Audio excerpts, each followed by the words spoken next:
Hey, this is Chase Sexton. You're listening to the MotoXpod show.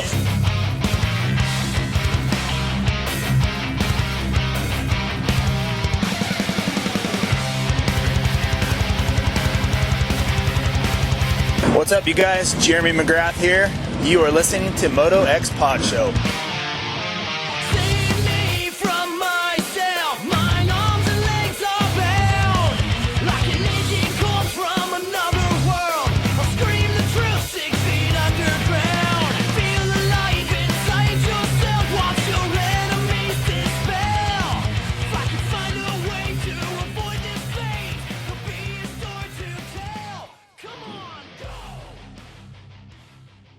Welcome back to the Vital MX MotoXpod, presented by Racetech and Yamaha Motor USA. Nice intro. It's a nice stormy intro there, just like our environment outside. Yeah, we had that. The YouTube was open up on this computer. Gotcha. Okay. Anyway, well, we just came off of Daytona Supercross, where Progressive X-Star Suzuki's Ken Roczen gets his very first Daytona Supercross win, first win of the season for him. Pretty awesome to see. We'll talk about that a little bit. Also in the 250 East, Rockstar Husqvarna Factory Racing's RJ Hampshire claims his very first Daytona Supercross win. So very exciting. The MXGP of Argentina was this weekend. We had another round 2 of the GNCC at Wild Boar. So there's a lot of racing going on. I race Saturday and Sunday. We may get into some of those things. We'll just have to decide and see where the show goes. In studio, though, first off, as usual, Scotty, working the cameras. How's everything going? Yeah, just trying not to get blown away on the way over here. So we're here. It's pretty brutal outside. I don't know if the mics will pick up. My carport roof is coming apart right now as we speak. Also in studio, before we get going. Stop acting like an idiot. You're the idiot. Don't be an idiot. Changed my life.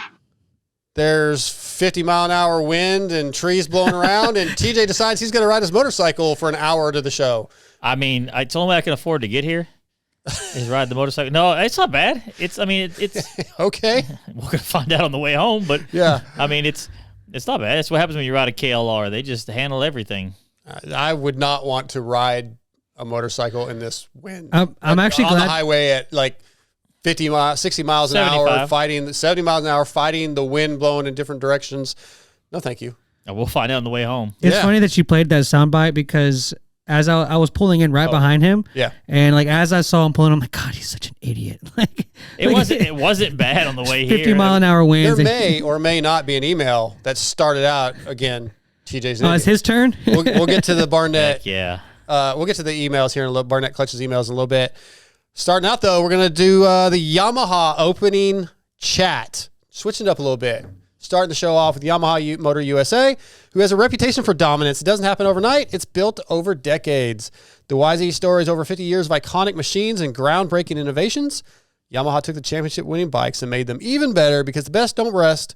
Check them out at YamahaMotorsports.com, or better yet, just go to your local dealership and check out all that Yamaha has to offer.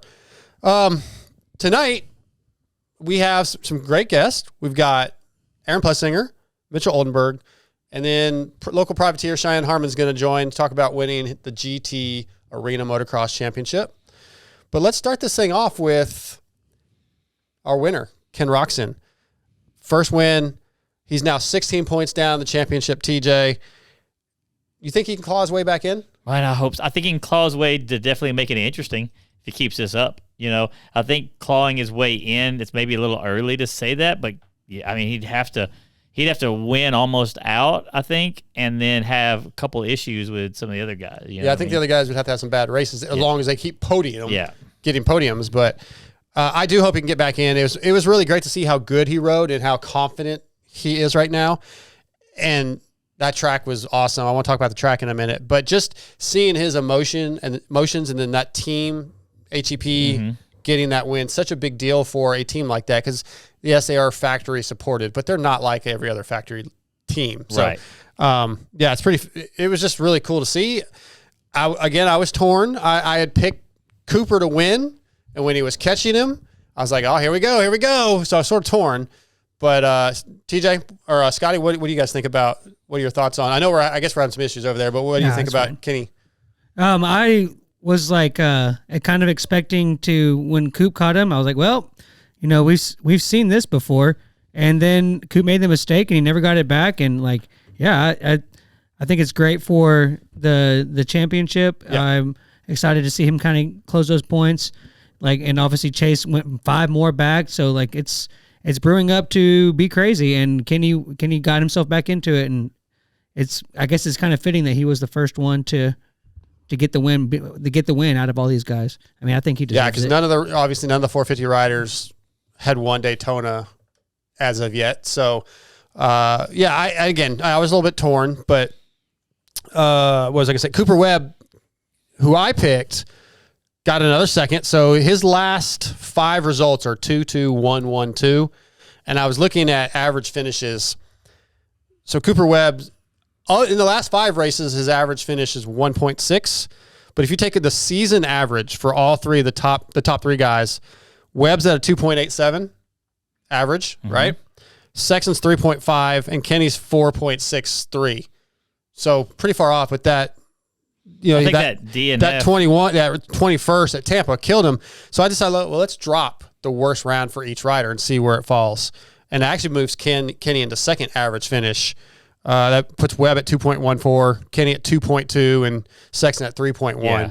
So all 3 of those guys right there, it feels like they're going to consistently be our top 3. But championship-wise, just right now, we're almost halfway, Scotty. Are you leaning one way or another to any of these, to one of those 3? I wouldn't want to be 10 points down of Cooper.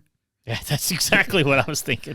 I mean, by all means, like what should happen is Chase should stop having these. I don't even know half of it if it's his fault. It's just his unlucky stuff that's been happening to him. And I think that if it makes sense for him to win 4 or 5 in a row, like as long as he's not hurt or there's an ailing injury now after that crash. But like it would not be shocking, or it would make sense for him to win 3 or 4 in a row and be right back in it. Like it's all right there for him. Whether he does that or not, and do these mental calluses from these last 4 or 5 races start to get bigger and bigger and a problem, or is he really able to put it all behind him? Because it doesn't seem to be trending that way, and that's scary because I'm a Chase guy. I want to see Chase win, and I'm not hitting the panic button, but I do know where it's at. That's kind of interesting. There's been talk about the issues we talked about. A lot of the other shows talked about the issues Chase has had. He's now 10 points down. More problems this weekend, right? With the crash, was catching up in the main event and then started dropping spots. Again, I don't think he's openly spoke about whether it was just the soreness or there was a bike problem or whatever, but yes, more often than not, he seems like he's the fastest guy on the track, TJ, but things happen. So do you think that he will win 2 or 3 in a row, or do you think it'll kind of keep going back and forth between these guys? Because there's a race, a weekend off coming up after Indy. I think I was proven right last week when I said he's going to keep doing what he does. He's never changed, and I think he'll put a run together of some wins and then have an issue. I think it's just, and I don't think he's doing anything that's wrong. It's just how he rides on the edge. And when you ride on the edge, you get bit. He doesn't ride on the edge, though. I think he's riding on his edge. You don't crash like that as often as he does. I think it's, so you know how we were talking about if like Cooper getting behind him, Cooper like gets behind Chase and can make Chase make mistakes. And then we made the point that Chase doesn't seem to do those mistakes in those situations. It seems to be when he has a 3 or 4 second lead. And it's like, to me, this championship was a bigger version of that same thing. When he had the points lead of a couple of, I think he had a 10-point lead at some point. When he had that, that's when this stuff started happening. So now that he's 10 points down, I mean, he was probably going to win Daytona if that heat race didn't go that way. You can't go as fast as he's going and not be on the edge. Yeah. I'm just saying, like. Does it remind you of Stu? Absolutely. Maybe Stu training him ruined him. I don't know about all that. Yeah, I don't know about that. Let's talk about the track for just a minute, because every week I keep saying how much I enjoy these tracks, how great these tracks are. Whoa. You were trying to trash Arlington or another one, and Yeah, it I wasn't said Arlington. no, and then I said that it was good that they're No, Glendale I love. no, it was Detroit, I think. Yeah, I didn't like Detroit that much, but you kind of Yeah. changed my. But for overall, what I have Okay. said is Great Dirtworks job. has done a great job. Yes. Good job, Scotty. I give my Good job, hugs. I love my Scotty.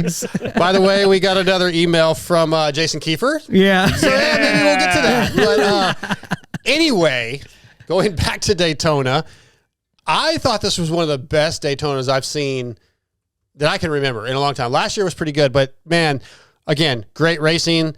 The first rhythm was freaking gnarly. It caught a bunch of people, so there may be a little bit of issues with having a rhythm like that so close to the start of the race.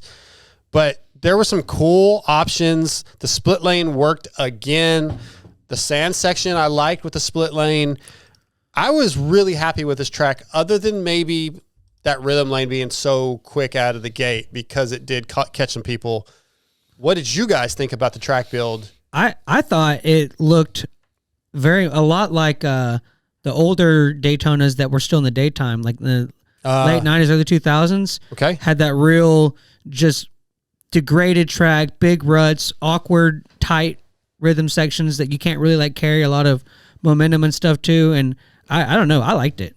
I thought it was different. I thought it looked more like old Daytona. I actually really liked it, and I think that Ricky probably left there, with it on cloud nine, as many people said how great the track was. The only thing I didn't like, and it did wind up getting Kitchen, but that section where Kitchen got like yeeted over the bars, that was just a really weird section. He just frame drug, right? Like that has to be what happened. What it was is, like, well, you hadn't been at my house. They have this drop in into like this double, and the guys were most of the guys were checking a little bit and shoving the bike down in the pocket to get over it. Okay. And Kitchen was just running into it, putting his front He was wheel. kind of wheeling into it. Wheeling into it. That's Kicks. sketch. Yeah. Yeah. and obviously it was a decision he made because nobody else was doing that. So Yeah, well, and if you I rewatched the 450 race, and I kind of caught it the first time, but I really saw it the second time rewatching it when AP, who we'll talk to in a little bit, was passing Jason. He kind of did a little AP did the same thing. like had to stretch it out in the same section. That jump was, I remember that. yeah, it was a little sketchy for people all. But overall, though, I thought the track was awesome. really great. You, though, said it was kind of a boring race. It was a boring race. I It was. totally disagree with that. It was. What do you mean? I would There's play like Idiot five guys. again. There was like five guys, like all in the same camera view of the Yeah. race lead at one point. But it was How do I say this? I never at one point thought that the lead was going to change. Now I was getting there until Cooper messed up. You know what I mean, and made that mistake. It was about to get exciting. Other than that, it's I mean, I think. Dude, AP and Jason Anderson going at it for a while, and Kenny and gapping Kenny. And I think Coop. this year's racing has been really up there, and I think what I was trying to say is, compared to some of the stuff we've seen this year, it was all right. You know what I mean? Like MotoXpod@gmail.com is the email. If you got any comments or on anything, especially TJ's idiotic well, hold on. comments. If Chase Hang would, on. If you're watching on YouTube, like and subscribe, please.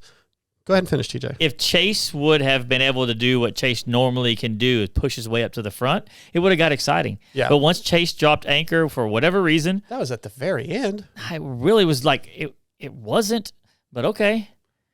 There was like 6 or 7 minutes left when he started doing that, when he started going backwards.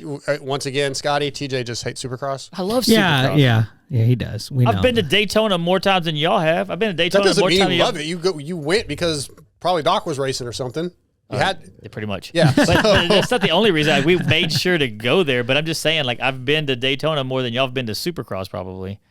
So Maybe. No, I don't know. Let's 6 move on. years in a row? I've been to Arlington like 15 years in a row. No. This weekend coming up in Indy is also a showdown. So I want to ask you guys your thoughts on that, who you think might win. But it's also, as we mentioned last week, the St. Jude's race. So don't forget, you guys can go to supercrosslive.com/St-Jude, or you can text the word super to 785-833 to enter. There's raffles, all kinds of stuff going on. All the plastic and the gear from this upcoming weekend will be put up for auction after that, after the race. You can also text the word Suzuki to 9926 for a chance to win Ken Roczen's race bike. So lots of stuff there for St. Jude's. Get involved with that. Again, Yamaha opening chat is what we're doing right now before we get to Aaron Plessinger. How about RJ getting his first win? Awesome. Also, like Kenny, clawing his way back into this title. He's 14 down on Anstey, who I still think probably wins the championship. But RJ's coming. Yeah, there's some good racing. It was pretty, Anstey kind of put himself in a bad spot. He went down, right, in that first turn, clipped that circular tough block, had to come from the back. Another freaking red flag. Three red flags in 3 rounds of the East. Is the East Coast guys going to know what to do if a race finishes like it's supposed to? Like are they or are the West Coast guys going to be prepared if there's a red flag this coming weekend? Yeah. They're going to be like, listen, guys, we don't race like that. Yeah. Poor Levi. And 2 of the last 2 ones have both been PC guys. Yeah. Yeah, man. And McAdoo and Kitchen both out now for Pro Circuit. I thought Mitch was going to roll himself into the track. So I'm talking about. I was just I know what you're trying to say, but I'm just saying. Do you see his look on his face? They had the camera on him. Yeah, right just happened to be on that. So I know that we've kind of shrugged off the PC curse thing, and I kind of have too. After this weekend, where they're talking about Mitch, showing Mitch, and then Kitchen goes down in the bottom box. I don't know, man. It's starting to look like something's going on. Like how after all this stuff that's happened, they're showing Mitch while his last hope just endos and bike flies everywhere. Like it's because it's all scripted.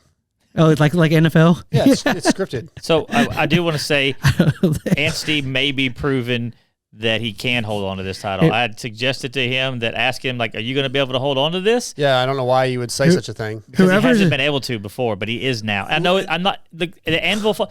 Things happen. It's motocross. Like, but it wasn't his fault. Some of them were. I mean, okay. The bike blowing up is what cost him the championship last year. Because he had some other bad races.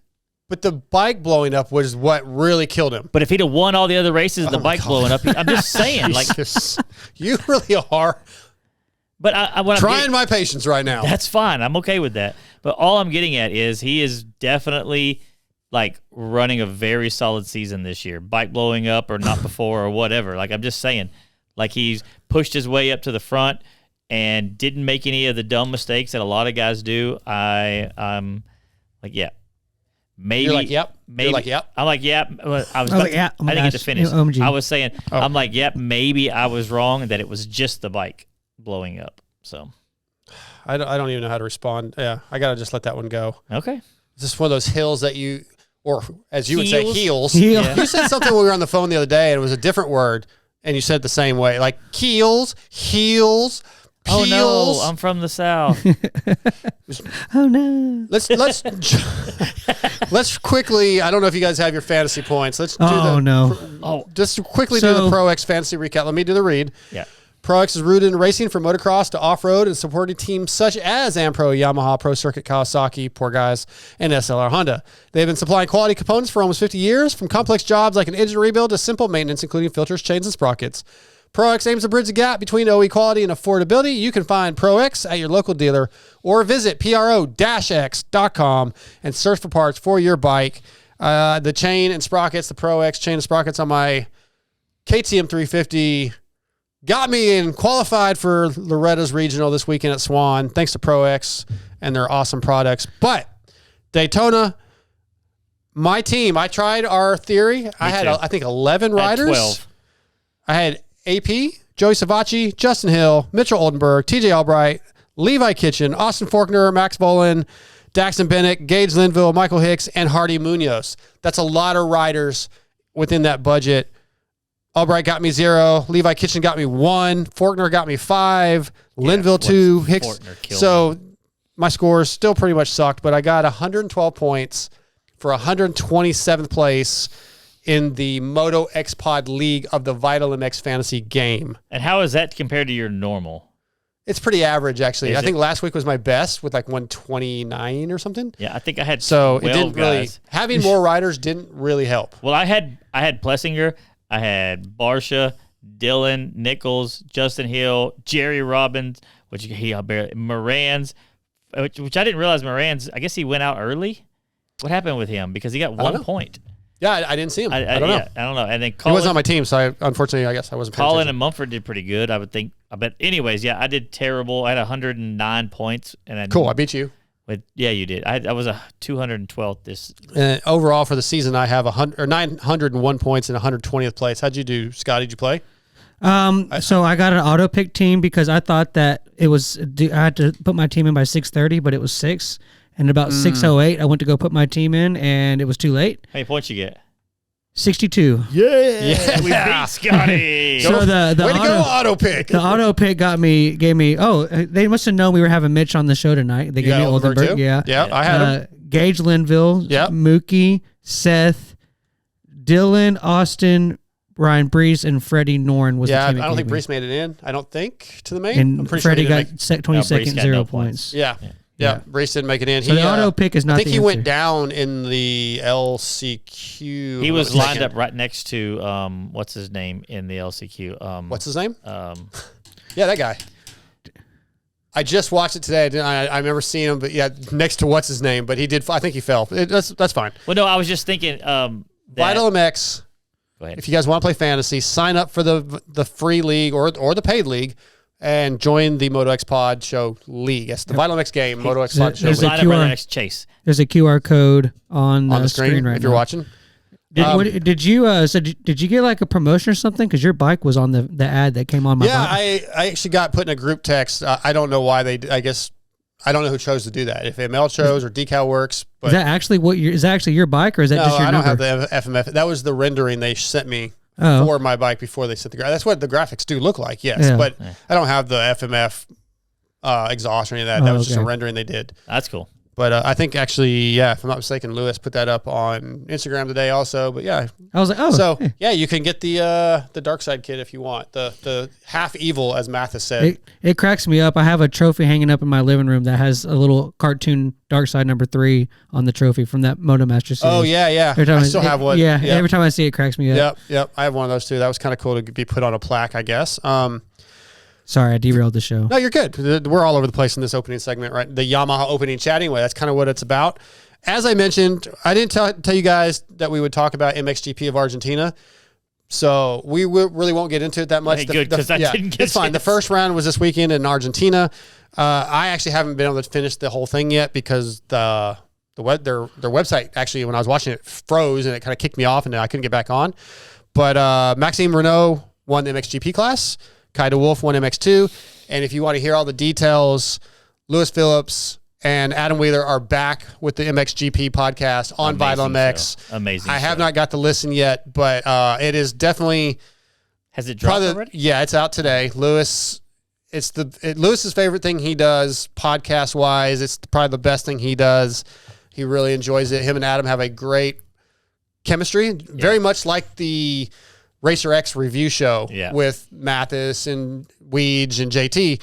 I feel like Adam and Lewis have a great connection. And they do. There's a lot of laughter. It's not even always about the racing, which is kind of what we want out of our podcast, I think anyway. So check out the MXGP pod. It's up.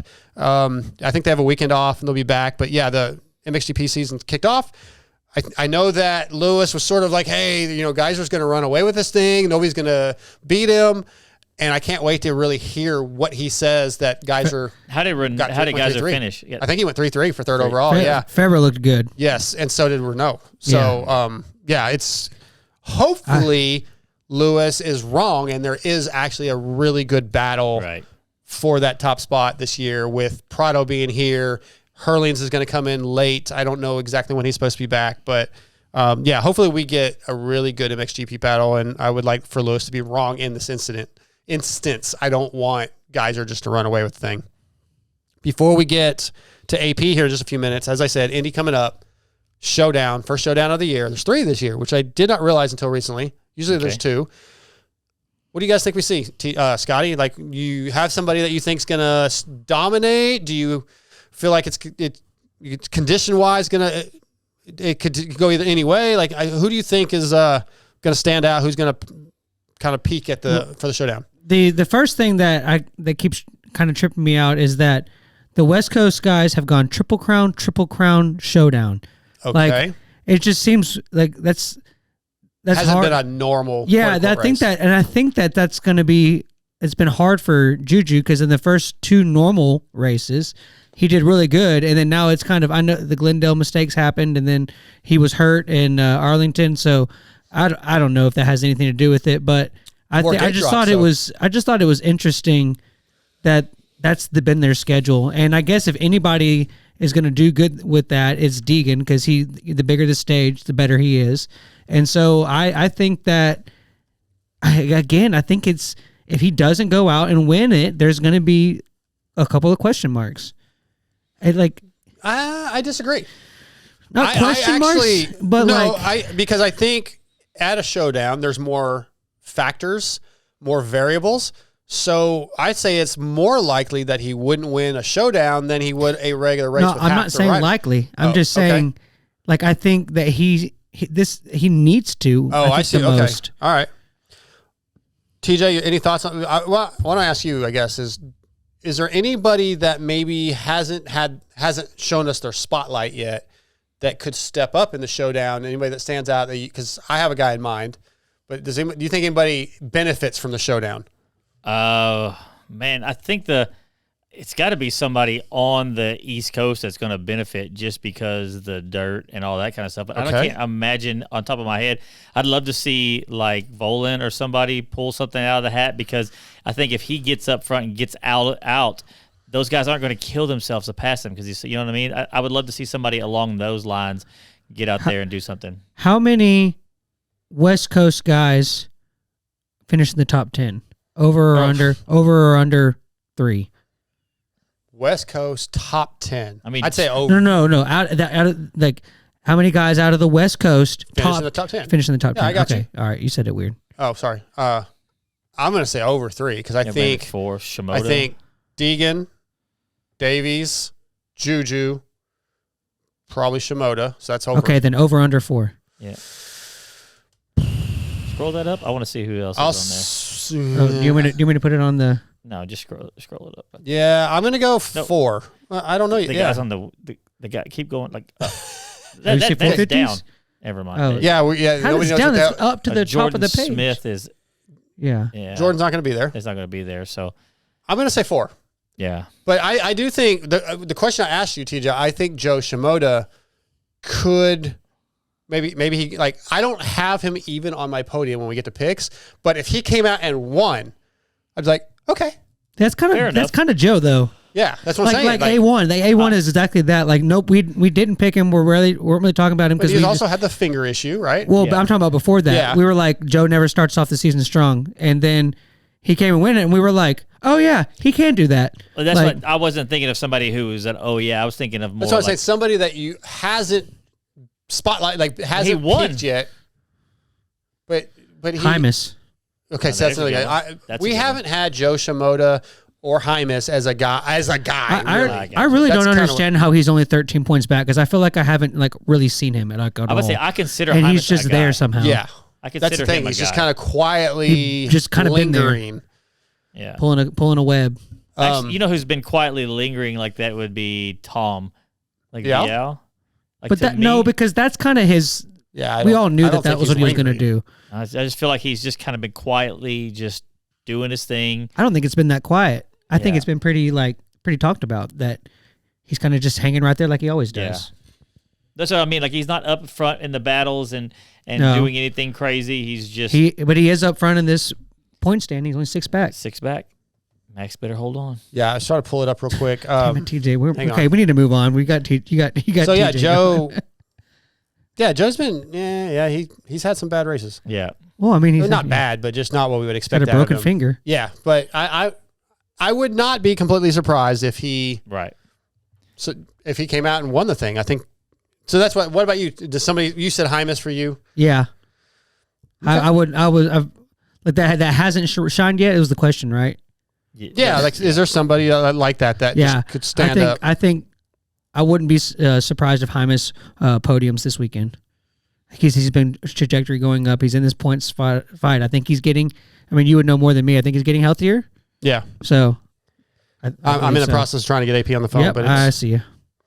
Okay, so while we wait, let's see. He may be on the line. Let's Let's see if he's there. AP, you there? Hello.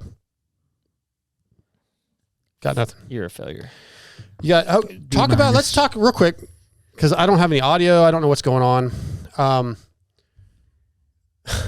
I do know what's going on. The Daniel Blair thing. Do you guys want to touch on that just real fast? Well, it's up to you.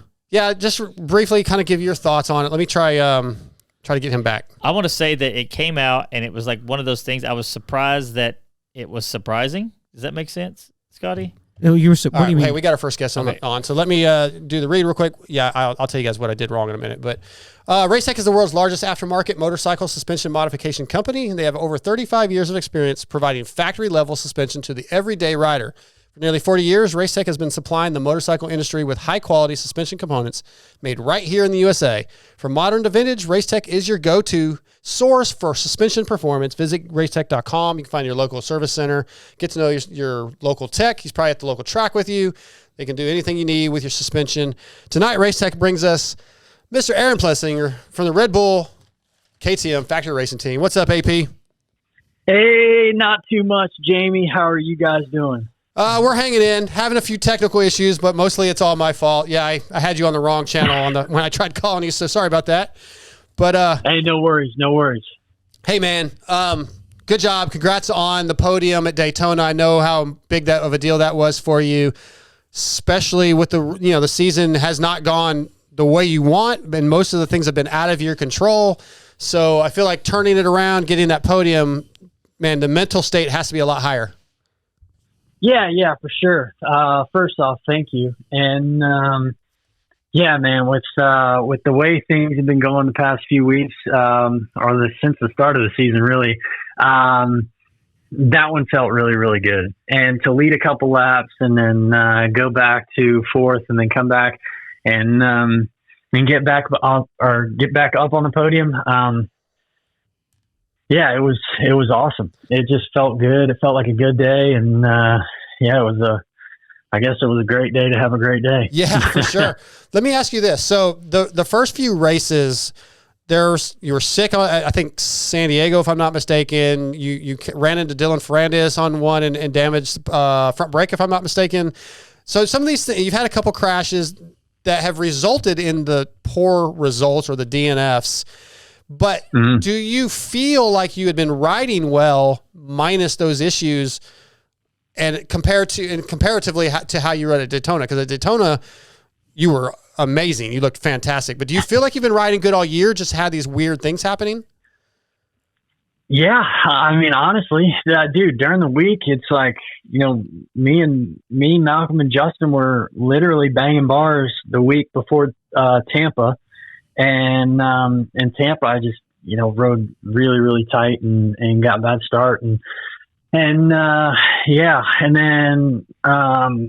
like you said, ran into Dylan. I broke my throttle cable then. So night was finished. And then San Diego, I smashed my face after the triple quad. Yes. So I tried to turn left as soon as I landed the quad and went face first into the dirt, and that ended my night. And then, I just couldn't seem to catch a break. And this weekend, I was just feeling really, really good. And the boys made some really good suspension changes to the bike and went out the heat race and got a pretty good start. And then, just pushed through. And once I got a taste of the speed right behind Anderson, I knew I could do it.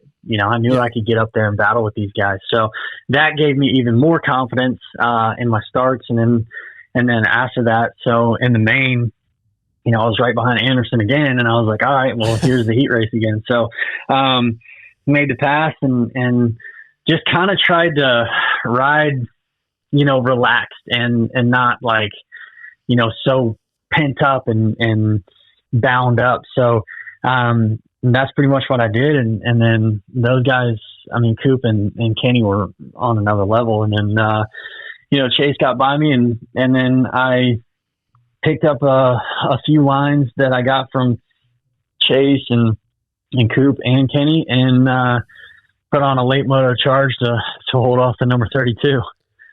Okay, so yeah, and that was I saw that. I rewatched it today, and I was kind of watching you change lines and stuff. So you said a couple different things in your description there that I want to touch on. First of all, a couple suspension changes that made a big difference. Is that as simple as clickers, or are you like, what are those type of changes that happen during the race day that make that big of a difference?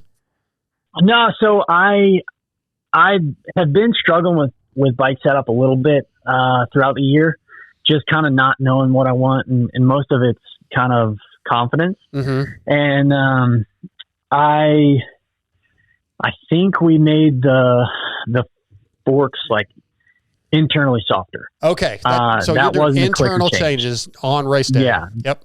Yeah, that wasn't a clicker change. So the boys had an idea of what they wanted to do, but I wasn't sure if I wanted them to do it just yet. And then after practice, I just said, do it. Like, go ahead and do it. Like, show me the way, pretty much. And they did it, and it worked out. That's kind of ballsy. Really, that's kind of well. ballsy on race day, because you don't really know how it's going to work out. Yeah, and that's where I put my trust in them. And you know, they've been doing it far longer than I have, and they know what to do. And you know, you got to have trust in your team. That's what makes a great team from a good team. You know, really really good guys working on your bike for you. So that's where I put my trust in them, and I give them credit for it. Nice. Hey, one of our live listeners, Elijah, basically, for summing it up, basically was asking, did you know you had to put it on the box, you know, wearing pink? So, you know. Well, I always say, I think I wore my mom got me a shirt back in like third or fourth grade that said, real men wear pink. Yeah. And it was a pink shirt. So that's when I say real men wear pink. That's what I mean. Yeah. The real men step up, you know. That Thor gear actually looked pretty good. It wasn't bad, man. I'll give it to you. I appreciate it. No, okay. Going back to a couple of things you said, though, you talked about watching Kenny and those guys and picking up on some lines. Again, I don't want to take it to me, so I raced this weekend, and my buddy's like, hey, you need to try this line and this line and this line. And I can't do that in the middle of the race. I have my line and I'm zoned in. So kind of like switching suspension in the middle of the day, changing lines in the middle of a race, that's also at times that's questionable, right? You don't know what that line is actually like. So you just kind of, again, have to trust that what you're seeing from the other racers is working. But do you question that? Like, oh, should I? Yeah, I mean, it's funny because, like, I mean, I know in my mind, I knew that their lines were better because obviously Kenny was like hounding me through the whoops. And I knew that. And, you know, I wish I would have picked up on that line a little bit earlier, but I had to see him to do it. Yeah. And, you know, all I had to do was move, you know, 2 feet to the right in the whoops. So, yeah, I mean, it is a gamble in the race, and I've countless times picked a wrong line, like moved away from my regular line and picked a wrong line in the race, and that ultimately cost me either a win or a podium. So, yeah, I mean, that's where, once again, like, that's where the good separate from the great is, you know, the great guys can tell when a line is good. Mm-hmm. I don't know how they do it, but they do it. I mean, Jet and Eli do it tremendously. They just move around the track, and Coop do it tremendously. They just move around the track and find lines that work, and they're doing it the whole entire race when we're on a track like Daytona that changes every single lap pretty much. And one of the lines was, you guys know where Coop stalled the bike? Yeah. Like right in front of me? Yeah. So after that double, there was a line that actually Coop tried to use it when he was right behind Kenny, but he got cross-rutted. So you take that inside rut, and you almost have to like jump out of that rut onto pretty much a flat surface, and that was way better than the line that I was taking. I was just staying in the rut, and that rut was getting to be about a foot deep, so you couldn't really get over that next jump without like really humming it. So that was just one of them. The whoops was another. Kenny had a freaking awesome line when he, after the stand, when he tripled into that corner, railed to outside, and then tripled off of that thing. That was insane. Yeah. That was pretty. You're not, yeah. That was real. I actually made comment. I kind of went, oh shit, out loud when I was watching it live. Yeah. That was very impressive. The last thing I want to touch on that from your opening statement was just riding more relaxed. I could see that. I felt like, you got a lot more TV time, obviously, in Daytona than you have been getting, but watching you, the way you were moving around the bike and like jumping over that tunnel jump and just the way your body position was, it did seem like you knew that you were on it that night. Like you could tell it, you could feel it. Yeah. And like I've been, the last couple of weeks I've been, ridiculed about like riding tight and like trying to force the bike to go places that,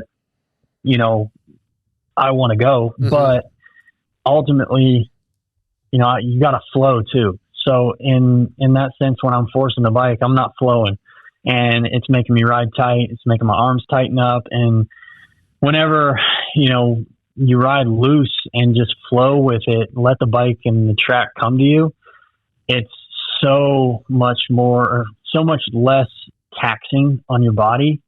And that's pretty much what I was trying to do. I wasn't trying to, force the bike anywhere. I was just letting it, move under me. I was letting the corners come to me. And then, I was just kind of I don't know. I don't want to say I was out there for a Sunday cruise, but I was trying to feel like I was out there for a Sunday cruise, just because when you do that, you get in such a flow and you can do stuff that you normally don't get to do. Sure. Yeah, AP, man, it was so good to see you on the podium this weekend, and I've been waiting for it and to finally see it, man. Your fan favorite and people's champ. We were glad to have you back, and the ruts, suit you. A track like that is good for you.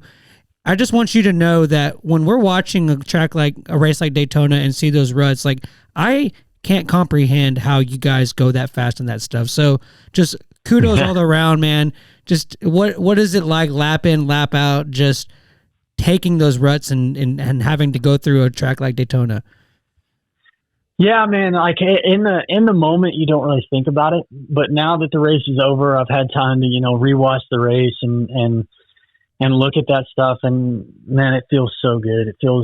It's so much fun when you're riding a track like Daytona, because not everybody is good at Daytona. There's a certain few that are exceptionally well at Daytona, and I just like that outdoor feel and that those ruts and how it gets rough, and it's just it's just a gnarly man's track, and yeah, it's crazy, but it feels so good when you get a flow there and you find the right lines and you're hitting the sections good, and it's just a really, really good feeling, because I've watched Daytona Supercross since I was 10 years old, and the gnarliest of the gnarliest dudes have won or got on the podium there, and it just feels really, really good when you kind of succeed at a Supercross track like that.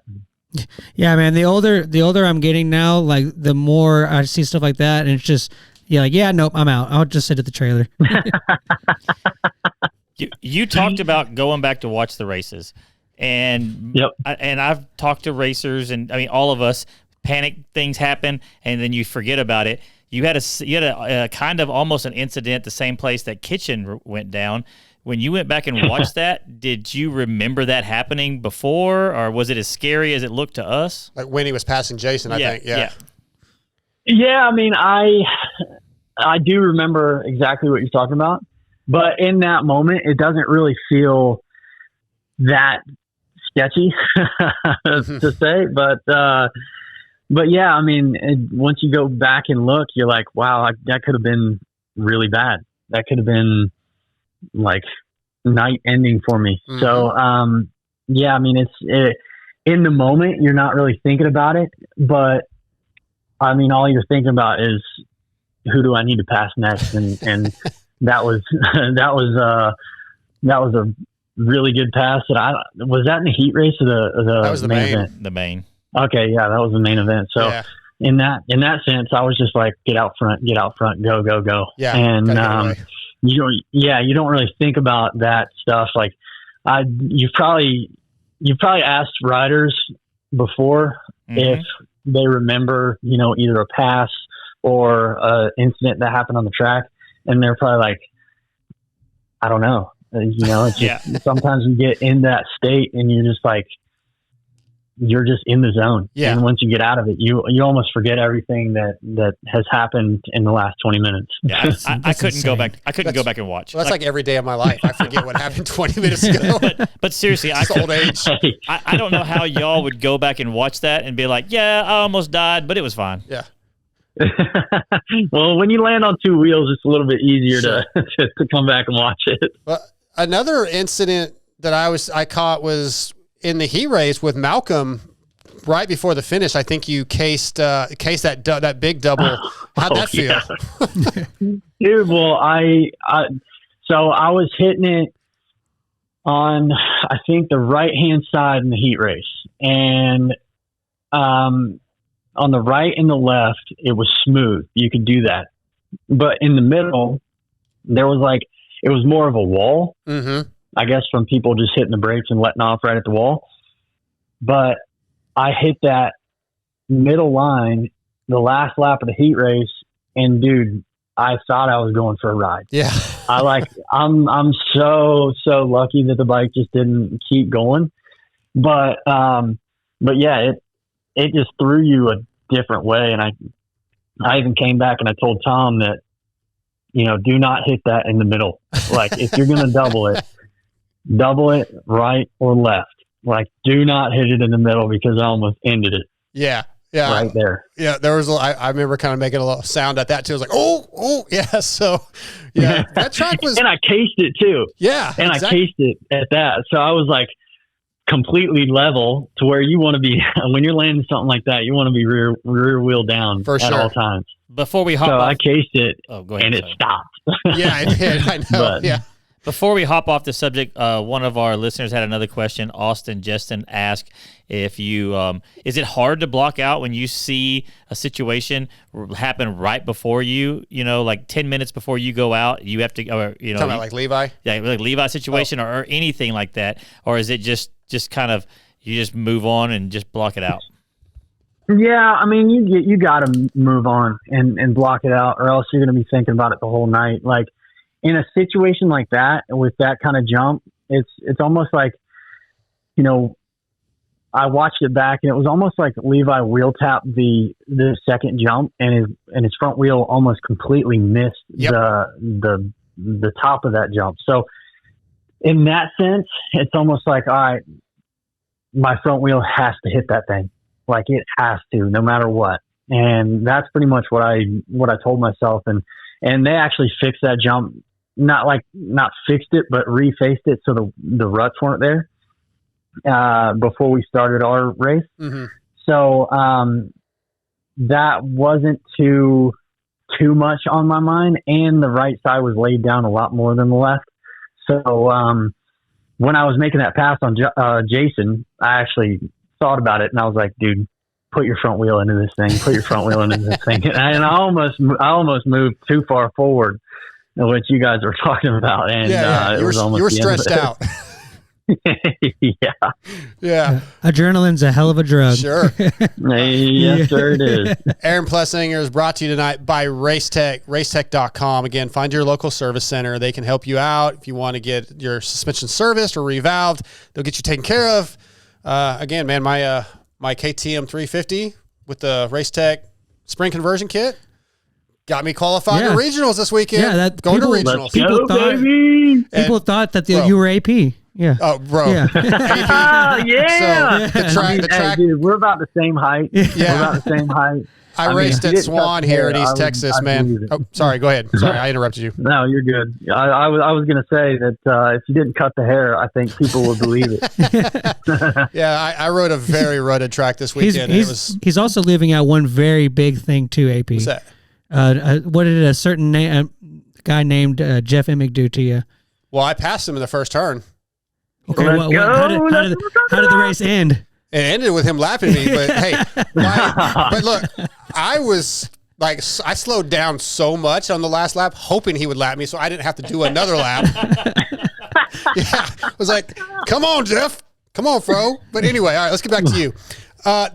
Your mental state.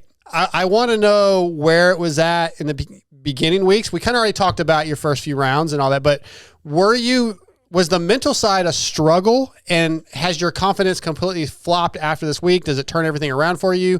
Where are you at mentally, I guess, is the easiest way to ask that question.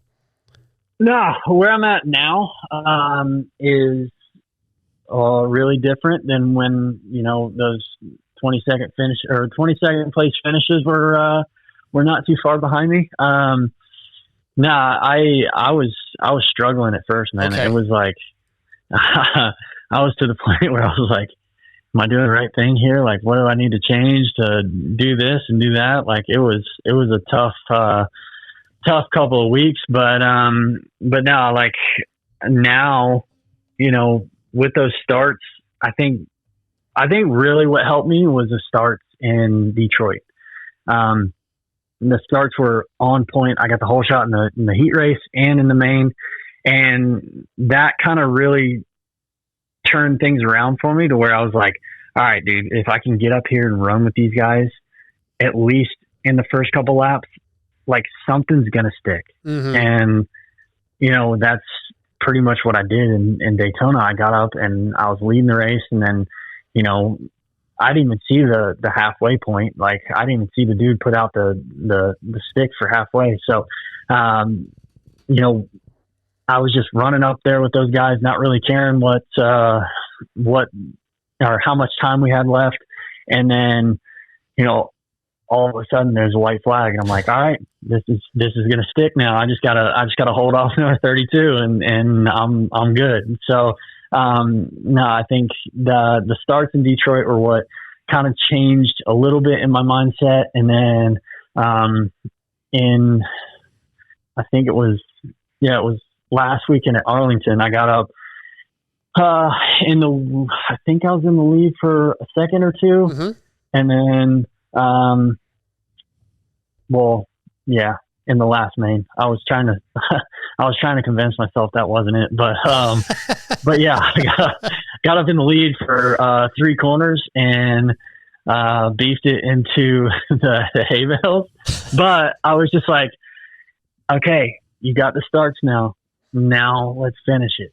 Like, now let's stay up there. And that finish this weekend helped my confidence extremely. Dude, glad to hear it. Yeah, I could kind of see it in the press conference, and even, you getting to do the burnout. I knew, like, you were stoked on that. So, I felt like I could see the demeanor changing a little bit. So that's good. Yeah, thank you. Yeah. It's definitely been a ride, but we're back. We're back now. Good. We're going to keep it back, and the starts aren't going to change. So I'm going to be up front more, and you're going to see that beautiful Thor gear up front, and we're going to get a few more podiums. We're going to end this season strong. I love it. Just a couple more for you. Yeah, AP, I know that, you and Chase are close. Y'all aren't like best friends, but I know y'all get along pretty well. How do you know they're not best friends?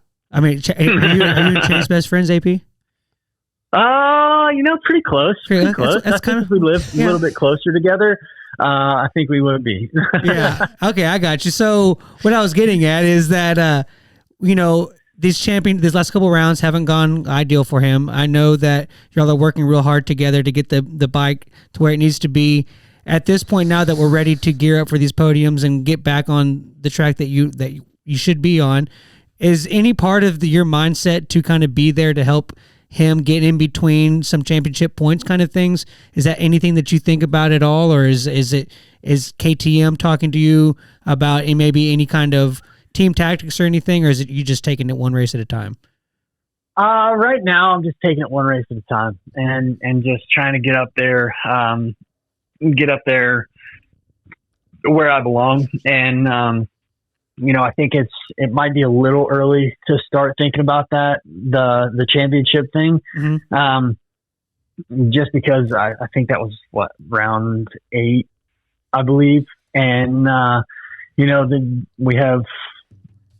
I'm showing my math skills here. I think we have 9 to go. Like 9 left. Yeah. So there's 9 left, and ultimately, if he does what he knows how to do, or if he rides like he did in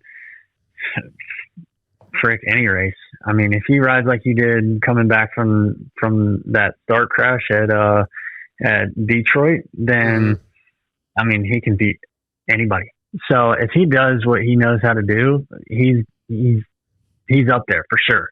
So I don't think they're too worried about it right now.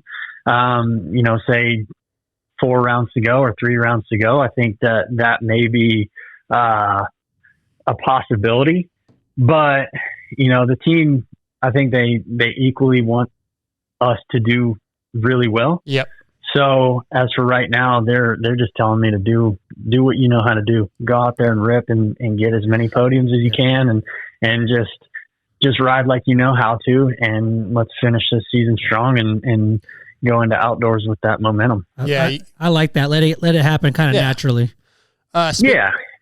Speaking of outdoors, there is a weekend coming up, which I'm sure all the 450 guys are ready for. Will that give you some time? Will you start doing some outdoor testing, or have you already, or what is your plan for that off week? So the off week, I haven't done any outdoor testing yet. I actually did some Supercross testing yesterday, and that went really well. Yeah, I mean, we might start getting into outdoor testing. I know as we get towards the closing races of the season, Supercross season, we tend to start riding outdoors on Mondays and just getting that outdoor feel, and do a little bit of testing if we needed to. But as for right now, coming off of what I did last year in the outdoors, I don't think that I'll need too much testing, hopefully, right, to get my outdoor setup right. Do you feel like your testing skills or your testing abilities have come a little ways? Because I know maybe 2 years ago, you told Mathis that you were not very good at it. Well, I mean, I still have my thoughts on how I test, but it's making me feel a little bit better, because every time I come back and I just talk about what the bike's doing, these guys like Carlos and Rayo go back and they make changes, and they come out and they're like, yeah, your comments last time were really good, and they explained a route for us to go, a direction for us to go. So I'm learning that I just need to come off and talk about what the bike's doing and just tell them, and not try to insert my awesome testing knowledge to them. So all I need to do is come off and just blabber a bit, and tell them what you're they feeling. go back, they make they make changes. Sure. and so all right, that's pretty much that. That's good. So 2 more things I want to get to real quick. I was going through your Instagram, and I want to give you a chance if you want. I saw you have a buddy, Jesse Walters, that was diagnosed with cancer. If you want to kind of talk about that a little bit, and I know he has a GoFundMe if people want to help out. Yeah, for sure. So me and Jesse, we got together. Shoot, I've known Jesse since I was probably about 6 years old, and we've been traveling, to races and amateurs, and when I went pro, we were still riding together, and then so I've known him throughout my whole life, pretty much. And he just got diagnosed with cancer, and it's not so good. But yeah, hopefully, we hear some promising news in the next few months, and he's going to go through the whole thing, and Jesse's a fighter, so I know that he'll fight this thing through. But yeah, he definitely has a GoFundMe if anybody is willing to spare a buck or two. But Sure. But yeah, man, Jesse's an awesome dude. We like I said, we went to races, me, him, and his dad, just us three a couple times. So yeah, it's a pretty crappy deal, but it is what it is, and we gotta help him out as much as I can. Yeah, of course. I saw. So if you guys are listening, just check out AP's Instagram. There's one of his, not stories, but his main post. I think his Instagram is there, and you can find the GoFundMe. But yeah, if you guys can help out. But what did you have, TJ? I was just going to say, my mom's going through cancer right now, and it's just such an up and down thing. Yeah. You have some weeks where you're like, oh, it looks terrible, and then all of a sudden things turn for the good. So yeah, just like you said, just anybody going through that. Yeah, we all definitely understand. All right, let's close this out. I'm going to put you on the spot. This weekend in Indy is the first showdown of the year for the 250s. Give me your winner of the 250s. Dude, I think that if RJ rides like he rode this weekend, I'm picking the boy. I'm picking RJ. I think that that confidence is going to do him a lot of good, and RJ is going to be RJ, and he's going to send it no matter what or Yes, who is in his face. And yeah, I think I'm gonna go the number 24. All right, I like it. We're going to hold you to it. So, hey, AP, thank you for coming on. I talked to you at Arlington, and I haven't really asked you to come on the show in a little bit because I feel like I've asked you too much. And you're like, no, man, anytime. I love doing it. So thank you. I appreciate it. We always enjoy talking to you. Well, hey, thanks for having me. And like I said, if you ever need anybody, I'm open. I'm willing. And yeah, it was awesome talking to you boys tonight. I appreciate it. And you boys have a good night. You too. Get it on the box again this weekend, man. I won't be there, but we'll be. Actually, I won't even get to watch this one live. I'm going to be at Monster Jam with the grandkid. So I'll watch Sunday morning, but good luck. Hey, thank you, brother. I really appreciate it. All right. See ya. See ya. That's Aaron Plessinger tonight, brought to you by Race Tech. How he ends the deal with, well, you have fun racing. I'm not going to watch it, but you have Well, fun. that's the next day. But go ahead. I'm sorry. No, you're good. What's going to be funny is that Darkside's probably going to see 10 to 12 people that look just like AP at Monster Truck. The Monster Jam. Yeah, the Monster pretty Jam. much.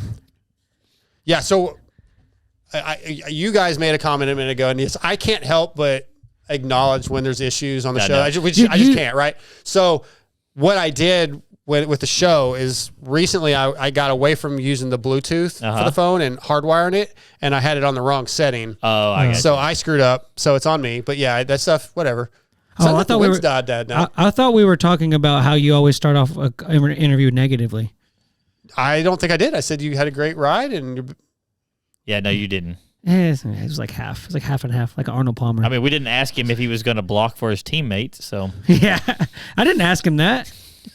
kind of did. I kind of was. What do you think they're going to say when you ask about team tactics? You still ask. Like, it's like the press we're not conference. even halfway through the season yet. I didn't really want to say team tactics. What I really wanted to say is, hey, AP, Chase kind of needs your help, bud. Like, that's kind of Acting like an idiot. that's kind of where I was getting at. What did I Don't be an do? idiot. He did. Yeah. That's not for Scotty. It's not for me. I wanted to say more of like Chase needs your help, but like that's kind Chase of doesn't need it. Chase is fine. Chase is fine.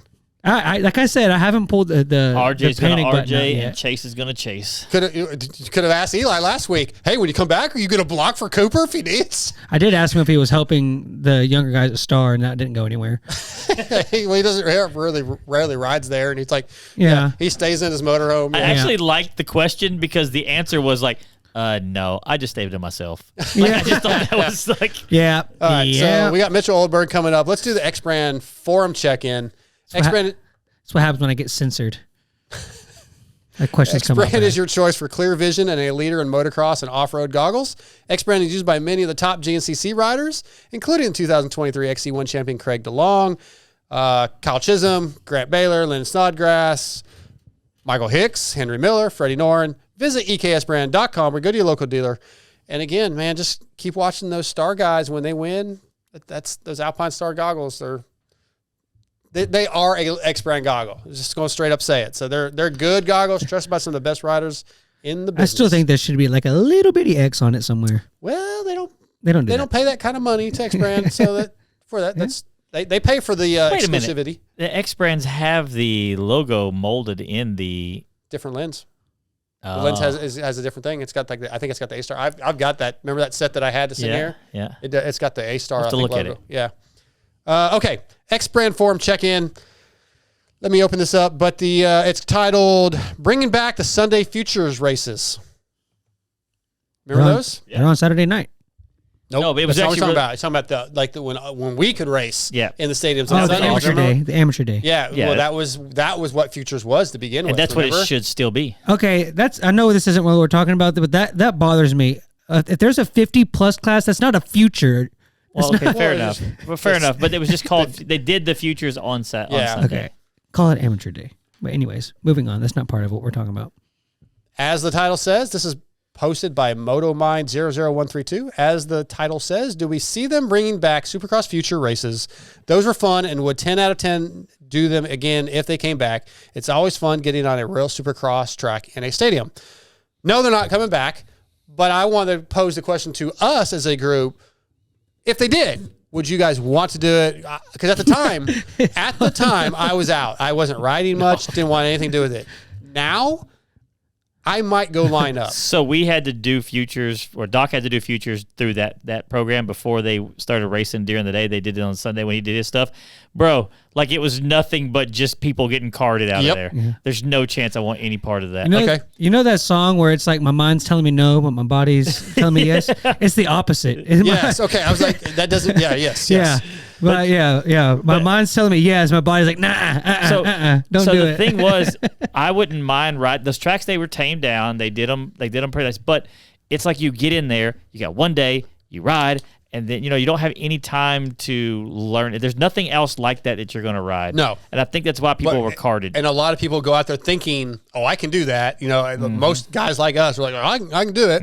It's very much like the Matt Burkeen, his Instagram with all the arena cross crashes. Like it's just a bunch of average riders thinking they're Chase Sexton or Cooper Webb. Like, oh, I could do it too. Well, I would say I've never thought that. I do not ride like that. I've never thought that I can do anything that those guys can. they say like to your own self be true kind of thing. I know if I had not been there and watched for multiple years when doing the future stuff, people getting carded out, I would be like, yeah, I'll do it. But after being there for multiple years watching it, no thank you. I was always glad that I wasn't racing, especially when I was seeing some of the guys we race with try to do it, and some guys that are better than me try to do it and still like almost dying. Yeah. But now I do think I would try it at least one time. Like if they were to do it in Arlington next year, I think I would try it just to say I did it again and try to be smart about it. Yeah. And not do anything too stupid. But then again, I'm like, oh, I think I can make that jump. But Yeah, I would do it. I would. Yeah. I'm kind of glad they don't do it because it was kind of a pain in the ass to say the extra day and like if I was trying to cover it or whatever. But yeah, it's definitely not coming back. But I'm curious if our listeners would want to do it. MotoXpodshow@gmail.com. You guys can also contribute to the Evans Coolant emails, the T-Boat USA Top 5 coming up or in the coming weeks, the FXR picks. So hit us up on our email. Like and subscribe if you're watching YouTube. Go to VitalMX.com and join the fantasy game, VitalMX Fantasy, and hit us up in the MotoXpod League, all that good stuff. You guys want to do Evans Coolant emails? Let's do it. Yeah. Is there good stuff going on in chat? I see the laughter. It's always good stuff. Oh, they went off the rails. As soon as all you did was say the word Daniel Blair, and it's been off the rails ever since. Yeah. Yeah, we'll get back to that. I don't have a lot to say on it, and some people are going to say, well, it's because I'm buddy with Daniel. It's just, I only have his side of the story. And I love DB, but I know because I'm not totally stupid that there's two sides to every story. The truth is in the middle somewhere. I feel for Daniel. because I know emotionally, like, he's hurt by all this. Like, he's a very passionate guy, and I feel bad for him. But we can talk about it a little bit at the end if we still have time. But, we'll try to get to it. Let's get to these emails real quick. Hashtag short show. Yeah, I don't hear... I just looked. The wind's still up. I heard it banging. Oh, really? Okay, maybe my headphones. Like, I'm thinking, is my roof still there? And Oldenburg, Mitchell and I were texting because his fence got knocked down. He said, his too? Yeah, I was like, yeah, so did mine. My fence is down. My roof's off. Because I actually, this whole show's been a shit show, but I'll just be honest. I texted him before AP, and I was like, hey, calling you in 15. And he's like, okay. And I was like, oh, shit, that was supposed to be AP. Like, I got him backwards. Oh, yeah. And I was like, I'm just discombobulated because my fucking house is falling apart. I mean, why would this week be any different? Yeah, well, that's true too. Normal. Like, I'm normally a mess, and this is a shit show. And on top of that, my house is blowing away. So so if you see us just do a 360 in the camera, our normal listeners know this is what you're going to get out of me, and the new listeners, hey, this is what you're going to get out of me. Yeah, exactly. It's going to be a mess. Exactly. B minus journalism. Yeah. We know. B minus. Dude, I'm stoked on a B minus. Hey, I am not B's get degrees. failing. That's right. All right, Kevin Holderman. Let's see if that's. It doesn't show the whole name. I think it says Kevin Holderman. Check out. Oh, this is actually a different one. This is for the picks. He's telling me to check out a band. So I'll give him a shout out. He says check out Old 60 Band, local guys here in Kentucky. I'll do that. This is the one I meant to read. Redbud Beaver says, "Hey Dark, love the Pony Pod is blowing up, bro. It's not the Pony Pod. It's MotoXpod. It's the Pony Pod." I think they need to keep, this is about track obstacles that we talked about last week. I think they need to keep the quads and obstacles that keep things interesting. I get they want to keep the stars safe, but I think they do them knowing the risk. I think they do the track, they race knowing the risk. Yeah. Now to growing the sport, think about what social posts get the most views and shares. It's the crazy combos, the obstacles, or quads. Keep up the good work. Keep being genuine and caring about the fans. I got you, Redbud Beaver. So, I think we all agree, right? Yeah, it's enough. I didn't really pay attention. There weren't real Supercross whoops. They were pretty gnarly though at Daytona, but that's a different situation. I remember no obstacles before whoops. I think if they never would have come out and said it, would have noticed. We never would have noticed. That's what I'm saying. It's not a big deal. Right. And it's just. I think that I wouldn't say that every track has been like perfect, but I don't think that they've missed. That's right. This year. Yeah. And I think the last couple years, if I'm being honest, they missed more than not. Absolutely. Sure. So I'm happy with it. I know there's been a couple of complaints about little tit for tat things with the whoops, the 10 whoops and the Dragon's backs, but their Dirtworks is doing an amazing job. Let's just be grateful for that and just enjoy the fact that we're having very interesting lines and tactical racing. Okay, fair enough. Shane Bagley, this is the one that's titled TJ's an Idiot. Yes, all right. The discussion on going to Supercross. TJ needs to understand the old adage, different strokes for different folks. Scotty wants to make a memory and we'll get to his fuel pump later. TJ prioritizes the fuel pump. Nobody is wrong. There is somebody wrong. It's a personal decision. Yeah, TJ. As for me, I can't get enough live racing to make those memories. Hit Detroit, got Indy next week, and Philly in April. You're right, Shane Bagley, and TJ's wrong. Yeah. Actually, I believe that there's different strokes for different folks. I'm totally with that. That's fine. But that doesn't mean that his decision's right. His decision's wrong. But if he wants to be wrong, that's fine. That's not wrong. Sometimes you have to pick between two things. He picked what was more important to him at the time.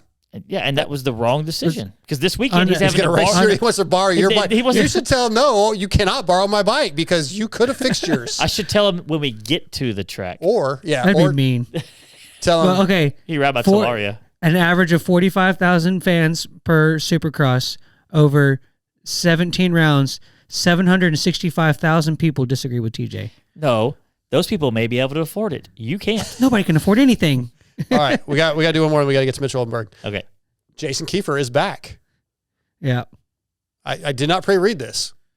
So probably should have, but it's okay. Probably should have. No. What's up, Dark? So after I heard you read my email on the show, I was excited. Then bummed. I did reread this. Excited, then bummed. Didn't mean it to sound so harsh on Scotty. So if you guys weren't listening last week, read this. He told Scotty that he sucked basically. Absolutely. Yeah, pretty much. I sent him a DM on Instagram, but don't think he saw it yet. Can you let him know to check his messages request on? He blocked Hey, me. Scotty, check your messages on Instagram. He I blocked messaged and him. quit being a dill hole and not talking to the That's fans. why he doesn't like you. Thanks, bro. whoa. Keep crushing it. I did. Thanks, Jason, for being our number one fan. I did not realize I had a message request until you mentioned it to me. I looked and I messaged him back for the show. I appreciate him reaching out, and I it's all good. Like that's You gonna send him your bottle of tears? No, I'm good. I know that I'm not gonna ever gonna be liked by everybody. Yesterday. It's all good. It's like that's what we here for to do. For I the want fans, more so. hate mail. You want hate mail on you? Yeah. Yeah. All right. If you guys are listening, MotoXpodShow@gmail.com. Send your thoughts on TJ and him being an idiot. All right. Our next guest of the night is on the line. He's going to be brought to you by Andy Gregg and the Guts Racing crew, who continue to provide the best seats and foam available. If you want the same seats used by Rockstar, Husqvarna, Hep Suzuki, and many more, then you need Guts Racing. They have numerous color possibilities, staple or Velcro installation options, wing seats, and the best foam in the business with the Phantom Ultralight Seat Foam. Don't forget they have complete seats for the Talare and Super 73 and covers for the Sur and Segway, and they strive to ship orders within 36 hours. Visit gutsracing.com and order today, and you can use promo code VitalMX to save 20%. Tonight, Guts Racing brings us from the Liquid Moly Beta Factory Racing Team, Mitchell Oldenburg. What's up, Freckle? What's going on, guys? Hey, man, we're having a good night. You and I were texting a little bit. How's the household, the property with the weather? We're all right. Yeah, just my gate so far has been blown down. I got some tie downs holding it together, but yeah, we got some crazy winds today. I've never experienced winds this gnarly. Yeah, me either. I have wood clamps up on my carport holding the tin roof on, and my back gate is knocked over. So, yeah, and I looked at the weather, and it shows like this wind for the next 20 hours or so. So, yeah, we're in for a yeah. Oh, yeah, yeah. All right, man. So, first full season in the 450 class. How do you feel about your season performance so far? New team, first full season, like I said. I feel like you're riding really well. Yeah, it's been going good. It's I'd say it's been going how I'd hoped it would have gone. Mm-hmm. Obviously, new team, learning new bike, learning just new people to work with, and kind of just figuring things out as we go. It's been super smooth. The team's been awesome and super helpful. I feel like the bike was in a really good spot coming into the season that we haven't really had to change much. So right now, just kind of working on myself and trying to just kind of perfect some little things and get better each weekend. So I'm really happy with how it's been going. Gotten some decent results, had some not so great races, but kind of expecting that coming into the year. And it's been a blast so far. Okay, so you said the bike was in a pretty good place coming in, and that's kind of what I wanted to ask next. And you also said the team was running real smooth. But what were some of the things that maybe you were surprised by, good or bad, with the team and the bike? Because it is somewhat, it's untested in Supercross. I think it's second year for the team, but still learning a lot. So were you surprised by anything? Anything really impress you? Yeah, I mean, like the whole bike really impressed me. Like I've kind of said this whole time, like they called me in July and were interested. Mm-hmm. So I was like, I need to ride the bike first just to make sure it's something I can work with. I don't really want to.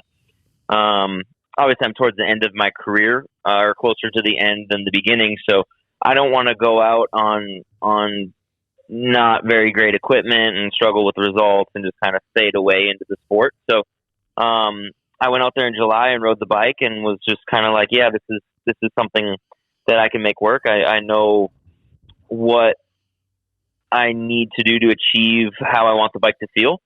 Okay. So signed with the team. I spent all of September out there. It was just me and the team. Super hot still in California, so we didn't have the greatest conditions to test and get ready. Left in September feeling like we had the bike in an okay spot, but still some question marks. But then when weather cooled down and we were able to get some moisture in the track and we had some good tracks to practice on, I was like, wow, we got this thing really good. So just kind of the whole bike, like you said, it's an unproven bike. There's not much data on it, I guess you could say. Obviously, Benny being my teammate, he had some great results last year, but he's also 6'5" and quite a bit heavier than me. So it's kind of like, what can I take from Benny's base settings and apply to my bike? There's really just not much there for me. So, Sure. Yeah, I think everything went very smoothly. I think I understand how I guess how to work on a motorcycle and how a motorcycle works just in general. So I think I have an understanding of why we do certain things to get the bike to feel how I want it to feel. It's something that I've kind of always made a point of, like, if we're making a change, why are we making the change? What are we doing to achieve this change? So if I run into this problem again, I can pinpoint it right away, and I know what we have to do to achieve the feel that I want. So I think that kind of went a lot smoother than expected, because I understand it. I understand how the motorcycle, why you do certain things to the motorcycle to achieve a certain feel. Yeah. And I think we just worked really well together. Bryce, our suspension guy, is super easy to work with and communicate with, which is obviously huge and very helpful. Just being on the same page as your suspension guy is kind of the I guess just the right way to go about things and the easy way to go about things. When you're kind of butting heads with someone, it obviously gets hard. So Bryce has been awesome. Like I said, we've worked really well together, and then Brian White with the engines, he's been on it. Obviously a 450, I feel like we don't really need to do too much to it to make it fast. Right. But just moving the power around and putting it where we want, with Carlin's advice, has been awesome as well. So just everything's been kind of just clicking off very well. Every weekend we seem to be making small improvements, and I think we're getting closer to that goal and where I feel like we should be racing at. So your best finish of the season's an 11th. What do you feel like you need to get inside the top 10? Are there still a few things that you're trying to just fine tune with the bike that you're looking for, or is it maybe something within yourself? I think a little bit of myself. I think I need to really, it's coming down to starts and putting myself in a position to fight for it. I think that's been the biggest struggle with me, and I guess the bike, is figuring out what the bike likes and how to start on the bike. It might sound silly, but I mean, I was on the Honda for so many years. I kind of had it down to where I knew everything that the bike, as far as like throttle position, body positioning, everything like that. I had my start so dialed in, and it was just a matter of me executing them. Yeah. Where I've been struggling with this bike and figuring out what it likes. I'm trying to do my starts like I've done on the Honda the last 5 years, and it's just not working. So, I mean, there's so many variables that go into a start with the rider and the bike, just, body positioning and RPM and clutch release. And, does the clutch like to be hot? Does it start better if it's cold? Tires, just everything. So just trying to figure that out and kind of break it down more to a science than just pointing the finger at me or the bike. It's just something we're learning and we're figuring out. So we have some days scheduled in the weekend off to really break it down and try some different mapping stuff and start maps and that kind of stuff, just because we have to figure it out. I'm just simply not putting myself in a position to fight and be inside the top 10 right now. So yeah, I think it's got to come down to starts and me executing a good 20 minutes. Okay. So that bike, or that company, has many, many years of racing history and off-road, unlike like somebody like Triumph coming in new. With their coming from off-road, has there been any out-of-the-box thinking that either worked really well or you were like, yeah, that's not going to work for us? No, not so far. Obviously, Carlin Gardner was he raced a couple years ago, and he's raced at this level, so he gets it a little bit, or he gets it. and then Brian White also, who they ran a team together, and they've kind of been around for so long. They've kind of seen everything as far as that goes, and yeah, they just have really good input, and it's good to get their input, because I think for me, especially like on race day, I get so locked into what I need to do better that I kind of forget about the bike, if that makes sense. Or just kind of overlook things that the bike could do better to help me do the things that I need to do. So their input's been huge. Just they're kind of outside the box thinking. Like, for instance, like Dallas, with how the dirt was, I was really struggling to like steer with my rear end and get the rear end to break loose. So for the night show, they're like, what if we throw the hard pack tire on, the hard pack rear tire on, to kind of help you to pitch the rear end around? And at first I thought, like, oh, that's silly, like the dirt's too soft, but it made sense. And I was like, what do we have to lose at this point? Like, I mean, I'm kind of finishing right where I'm supposed to be finishing, that if this works, this might propel me to that next group in front of us. So, we threw it on, and it was a right call, and it was huge for my night. Like, it just brought that comfort back, into the night and into the racing. So yeah, it's just been fun, like learning how everyone works and everyone thinks. Yeah, Mitchell, it's got to be interesting to go from, you're just trying to do the best you can in prior seasons and, for lack of a better word, survive. And then now you have this kind of new task of developing the bike. It's had to have been quite an interesting mental transition to, like you kind of just alluded to, having to adjust the bike during the day and stuff like that. It's had to have been interesting, and it's got to be cool to be on a factory team now. Yeah, for sure. It's been fun. I feel like obviously the older I get, the more I learn and realize some things. And yeah, just like I've been saying, like everyone's just so cool to work with, and everyone's so understanding and realistic, and we just gel really well together right now. And we all have the same goals in mind, and it's fun to kind of see the progress and everyone's hard work, and everyone's putting in the effort. That it's fun to kind of reward them with some decent results, and more so just progress throughout the week and each weekend. So we're just going to keep plugging away, and like I said, hopefully we can get closer to that group in front of us and be fighting inside these top 10s here soon. Mitch Oldenburg, brought to you tonight by Guts Racing. Speaking of factory level team, again, we already talked, right? It's year 2 for this team. So what are the resources like for the team? If you need something, want to test something, want to try something new, how easy is that to get done? If whether you need to build a part or get a part from overseas or whatever, has it been pretty easy?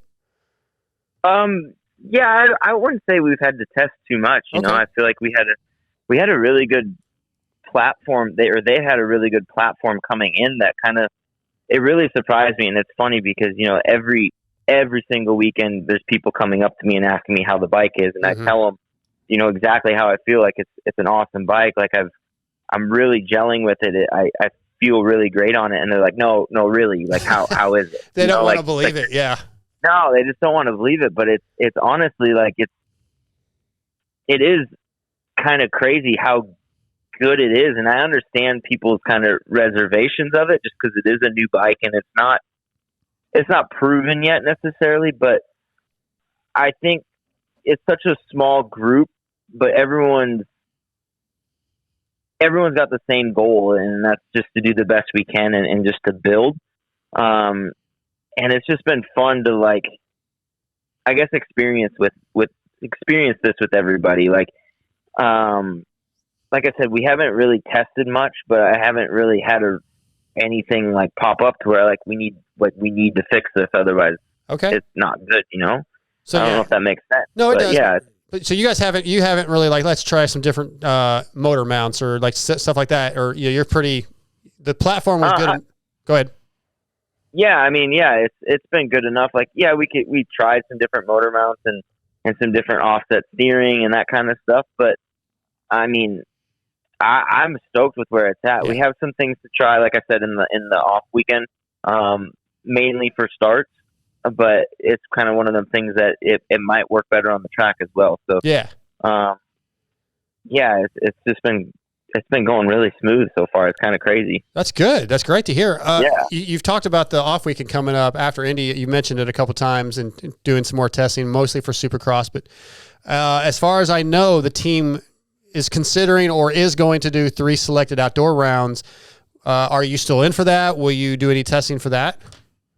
Yeah, I don't know about testing, but I am going to ride, a couple days outdoors, 3-4 days outdoors. That is the plan, is to do 3 outdoor rounds. Not exactly sure on what 3 yet. Mm-hmm.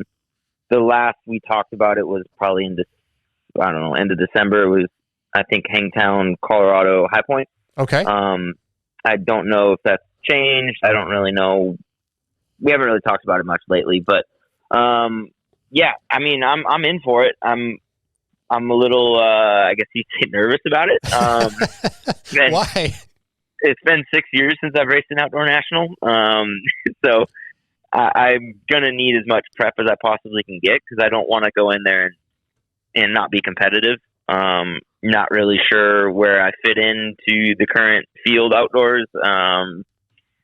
But it's exciting. It's an exciting challenge. I am excited for it. It's, I've never raced outdoors being able to be based in Texas. So I'm really excited about that. I've always had to ride Paula and Glen Helen every week getting ready for outdoors, and just kind of got burned out on that. So excited to get on some Texas tracks and get some proper outdoor riding in. But yeah, I am excited for it. I don't really have any expectations, so I don't really know where to fit in. Obviously the team says we're doing it for fun. I tried to tell them that there's nothing really fun about outdoor nationals. Unless you win. It's just a straight up suffer. So, sure. But I'm excited for it. I feel like, I know a lot more now. I'm older. I kind of understand, a little bit more on what goes into getting ready for outdoor nationals. And, yeah, I'm excited. We'll see how it goes. I'm actually glad you brought up the thing about training in Texas and not the West Coast hard pack tracks, because that's what I was thinking of, is being a Texas guy. Is what do you think is an advantage that you've gotten from growing up riding Texas tracks? I've never had the experience to really ride too much across the country, but what do you think that you gain as being a Texas raised kid against some of the guys that grew up on either coast? Yeah, I just think the dirt here in Texas is just kind of some of the best in the country. Obviously, it gets hot here in the summer. It's good preparation. I feel like it's good to train in hotter temperatures than where you're going, and it's kind of hard to be hotter than it is here in Texas. So, I don't know. I really struggled with, I guess, being in California for a bit. I always feel like I do my best when I'm my happiest, mm-hmm. and when I'm around my family and at home. So I think just being able to be home and come home to my house and my kids and have my family right down the road for me during the week has just been huge for me. So, but as far as like the tracks and stuff go, like it's hard to beat the tracks we have here. We can get them to an outdoor national level as far as roughness and prep and stuff like that goes, where I feel like Paula and Glen Helen and these California tracks, they kind of struggle with it because they're trying to cater to, I guess, the majority, which would be kind of your weekend warrior amateur type riders, where we have some good tracks here where they can, there's certain days where they rip it deep and it gets rough and it gets nasty, and we can get it the best prep for what we're racing. Yeah. Go ahead. Go ahead. I was just saying, especially in racing too, the districts down here are tough.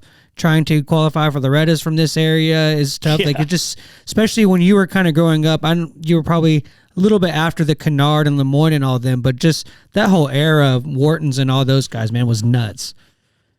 Yeah, exactly. I was a couple years, or quite a few years after mm-hmm. them, but I mean, even my group, we had, Bishelia and Frace, mm-hmm. and then we had the Oklahoma kids with Colt Nichols and Bogle and Bo Hudson. There was a good group of them around here that was just like, I mean, we had a fast group here in Texas, and it seemed like we were racing them on the weekends, and we were also racing them at the amateur nationals. Yeah. So Yeah. It was just it's different when you get to ride with these guys every day and every week. So yeah, it's kind of hard to beat Texas for me. Like I just love it here, and it's kind of a non-negotiable for me now. It's like I'm basing out of Texas, or I'm just not racing a dirt bike at this point, you know. Speaking about being close to family, I was the announcer for a long time at Oak Hill when Jeff and your family owned it. How are they doing now?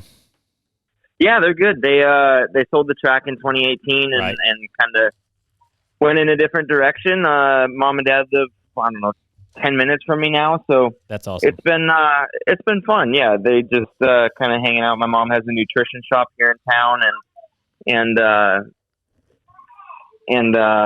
my dad's just kind of doing some cabinet work and some handyman stuff here and there. But yeah, it's been good. I know they ran the track and did all the stuff, but do you miss Mom and Dad owning the track that you could just roll up to and it's prepped how you liked it or rough as you wanted it or any of that stuff? No, not at all. Because Dad did a lot of the work, but he had kids, so he didn't have to hire people to do the work. So there was a lot of work that went along with it. Yeah, you know, it was always work first and then riding for us growing up. So,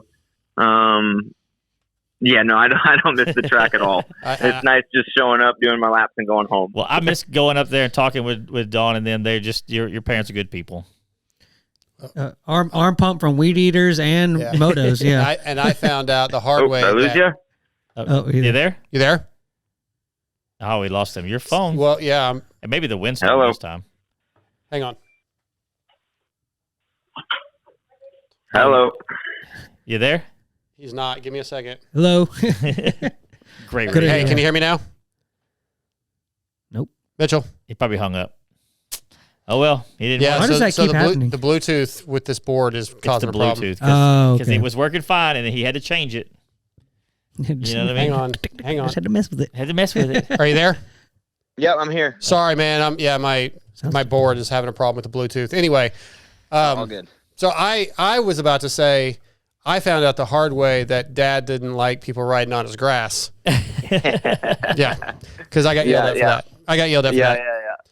Hey, I wanted to ask you, you talked about a lot of the members of the team. How is it working with Taylor, your mechanic? I've always liked him over the last few years. He's a funny dude. Kind of busted my balls and Lewis's balls for saying beta. He doesn't like it when we say beta. But, Taylor seems like a good guy. Yeah, no, Taylor's been awesome. We've gelled really well together and grown really close the last couple months, just kind of figuring this whole thing out together. He's been super helpful and great to have in my corner, and I feel like we keep each other in check, keep each other realistic with our expectations and focused on the task at hand, and we just go out there, do our best, and try to get better during the week, and really just get better every time we touch the dirt bike. Yeah, and that's important when you have somebody, I'm sure, that you work on your bike, that you trust, not only that, but get along with. I can't imagine showing up to a track and not liking your mechanic. Yeah, for sure. It's definitely a good feeling knowing that your guys got your back 100%, and you can put your trust in him. A couple more things before we let you go. So I believe you were the first rider in history to qualify for a 450 Supercross on a 250. Yep, yeah, that was me. So Cody Schock did it this weekend. That was pretty cool to see. Why do you think more guys don't do that on their off weekends? I think it just comes down to money and getting to the races. Mm-hmm. It's obviously tough, especially as a privateer and maybe a lower level team. But I mean, I always thought it was great preparation. I did it in 2015 with Jimmy Albertson and Greg Albertson and the Arma Yamaha team. Mm-hmm. So it got kind of just, that was our plan that year, was just to race a couple West Coast rounds to get ready for the East Coast, and then Houston was a West Coast round that year, and it was obviously right down the road from us. So I went down there and did that, and I don't know, I think it's tough. Like it's if it makes sense and you can make it work financially, like it's kind of a no-brainer. Like, why wouldn't you? But to kind of go out of your way and drive, extra far and spend extra money to do it. It's kind of, I mean, essentially you're bringing a knife to a gunfight. So it's Yeah. kind of like, what's the point if you're not getting, I guess, financial return on it? But yeah, if it makes sense, I think every privateer should do it. It's practice. I mean, the best practice you can get is at a race. So, yeah. One more. You know what? That's fine. I have a question real quick while you're doing that. So y'all are only doing a few outdoor nationals. Does that mean that they're going to open up the ability for you to go do like possibly some cross country races or some off road stuff? I'm not sure actually. It's never been talked about, but I did get a trials bike from them last week, and that has been a blast. So I might look into some amateur trials events around here in Texas and see what I can do, because man, that's been the most fun I've ever had or I've had lately on a dirt bike is just riding trials and figuring that whole thing out. It's been a real blast. So he'll be doing like the trials demo during pits. That's a whole different skill. Too much standing for me. I'm out. Yeah. So hey, I'm go ahead. Very low, very beginner on the thing. So I'm going over little rocks and logs. I feel like he says that. Yet. I feel like you say that, but if we were all like just a random person was watching, you'd be like, "Oh my god, that was cool." Maybe. I got an email. He must be a local guy. On his email, he says it's a guy named Vathic. I don't know what that means, but he says, ask if you've ever eaten at Del Norte Tacos in Godley. Del Norte Tacos, yeah. Yeah, this Godley's not very big. We don't really have much around here. We have a gas station and a Dairy Queen, and then a couple hole in the wall restaurants. But hell yeah, Del Norte. It's a good taco joint. I'll have to check that out next time I get over that way. All right, do you guys have anything else? Because I have one I want to ask when we close it out. But you guys go ahead.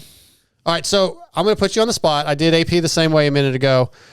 Indianapolis is the first showdown of the year. I want you to give us your winner for the 250 showdown. Ooh, the showdown. Let me think for a sec. I'm liking RJ.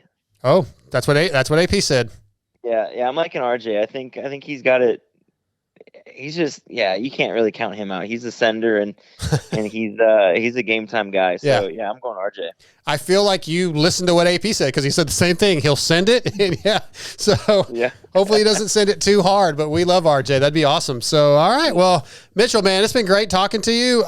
It's really cool seeing the development of the bike, and I know Steve's been giving you or Benny a bunch of shit about you being the number one beta guy, but honestly, it's just cool having another team, another manufacturer being successful. Next year, Ducati's coming in. It's good for the sport.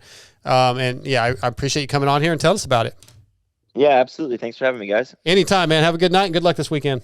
Yeah, I appreciate it. Thanks. All right. See ya. Mitchell Oldenburg, brought to you by Guts Racing. T-Bolt USA Top 5. If you are a pit bike enthusiast and love shredding around on a CRF 110, KLX 110, or whatever you have, you need tboltusa.com bookmarked on your web browser.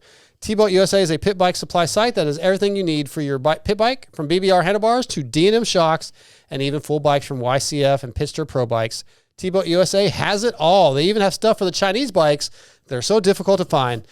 You'll find pit bikes, engine, and parts at tboltusa.com. All right, tonight's T-Bolt USA Top 5 is Top 5 stereotypes. Yeah. Now, we can't get kicked. Okay. Yeah. We did discuss. We're going to be careful. We're not going to look, man. We're just going to have a little bit of fun with this.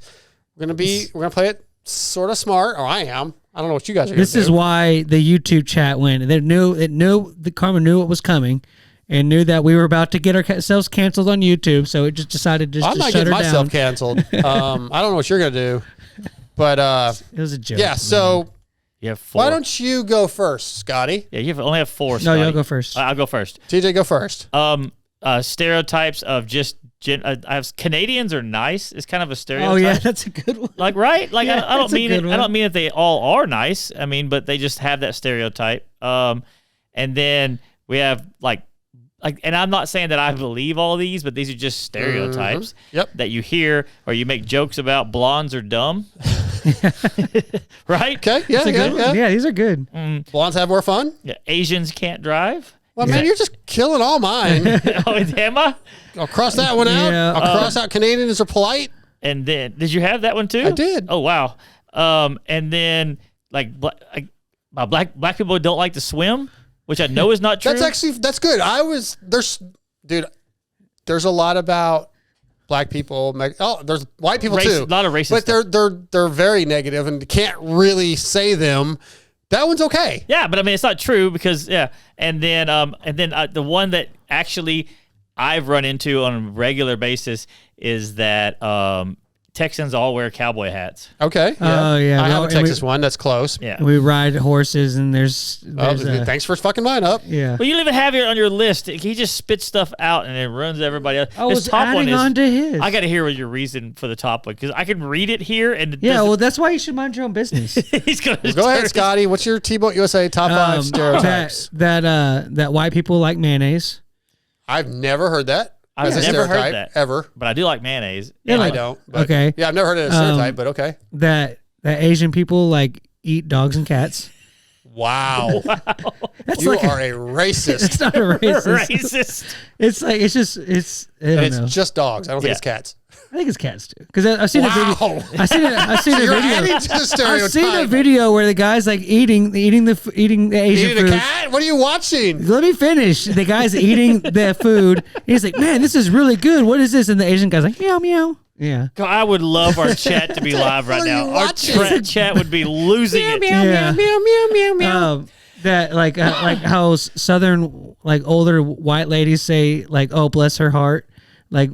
Is that a stereotype though? That they all say that. Oh, yeah. okay. Yeah. That and then All that Hispanic people always show up late to parties. So they always like. I thought black people showed up late. No, Hispanics. Both of you. if they say that. And women can't ever be on time. Yeah, it's okay. I can say this because I'm dating a Hispanic. So that they'll stab you. No, if they say that the party's at 6 o'clock. If you show up at 6 o'clock, you're going to be putting up tables. You're going to be like hanging decorations. okay. Yeah. If they don't start it till, if they say it's 6, it doesn't start till 8 and it ends at 6 o'clock in the morning. Yeah. Okay. Yeah. And so like, okay, that one's one. And then he kind of already used the Canadians are always nice. Yeah. Like, I've always heard that they're like overly nice. And I always thought of it as being, what's it called when you're nice to somebody, but you're doing it meanly? What's that called? I'll think of it. Go ahead. I'll do my last one as Mercedes. People that drive Mercedes are snobs. Okay.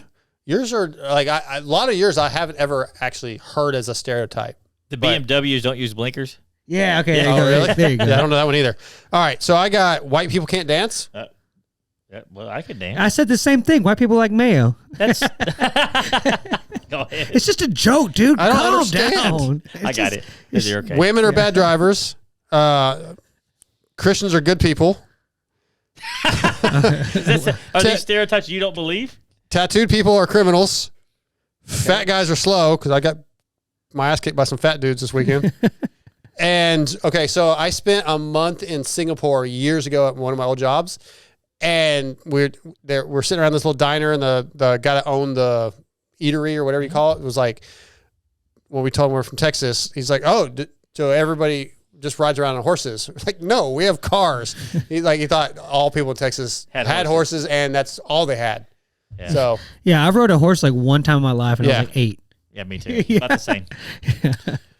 Or when I was a kid, getting on like the pony that like walks around in circles. Oh yeah. But I rode a horse once, and I got bucked off, and I'm like, that thing took off on its own, and I like a throttle. I like a throttle. Getting Cheyenne on the phone. Awesome. But yeah, the chat would have loved that one. This is that happened. Everything happens for a reason. Yeah. Yeah, the storm, man, it's still going on. But all right, we got our next guest of the night on. He's going to be brought to you tonight by Racetech, which is the world's largest aftermarket motorcycle suspension modification company. But they also are known for building a reliable, world-class engine, which requires a combination of state-of-the-art equipment and experienced, knowledgeable technicians. Racetech provides quality precision engine services using the best equipment and processes in the industry. Tonight, Racetech brings us our buddy, Texas privateer, Cheyenne Harmon. What's going on, Cheyenne? What's going on, gentlemen? Well, we're having some technical difficulties with the storm. Just knocked out the Wi-Fi, so we're no longer live. It's taking the roof off my carport and my fence is down. So wonderful times. That's rough. Yeah, man. Are you back in Texas? Are you dealing with the wind? No, luckily I made a good call on staying in Florida this week. Yeah, we decided to stay in Florida because the Texas weather has been so crazy, and it looks like it paid off.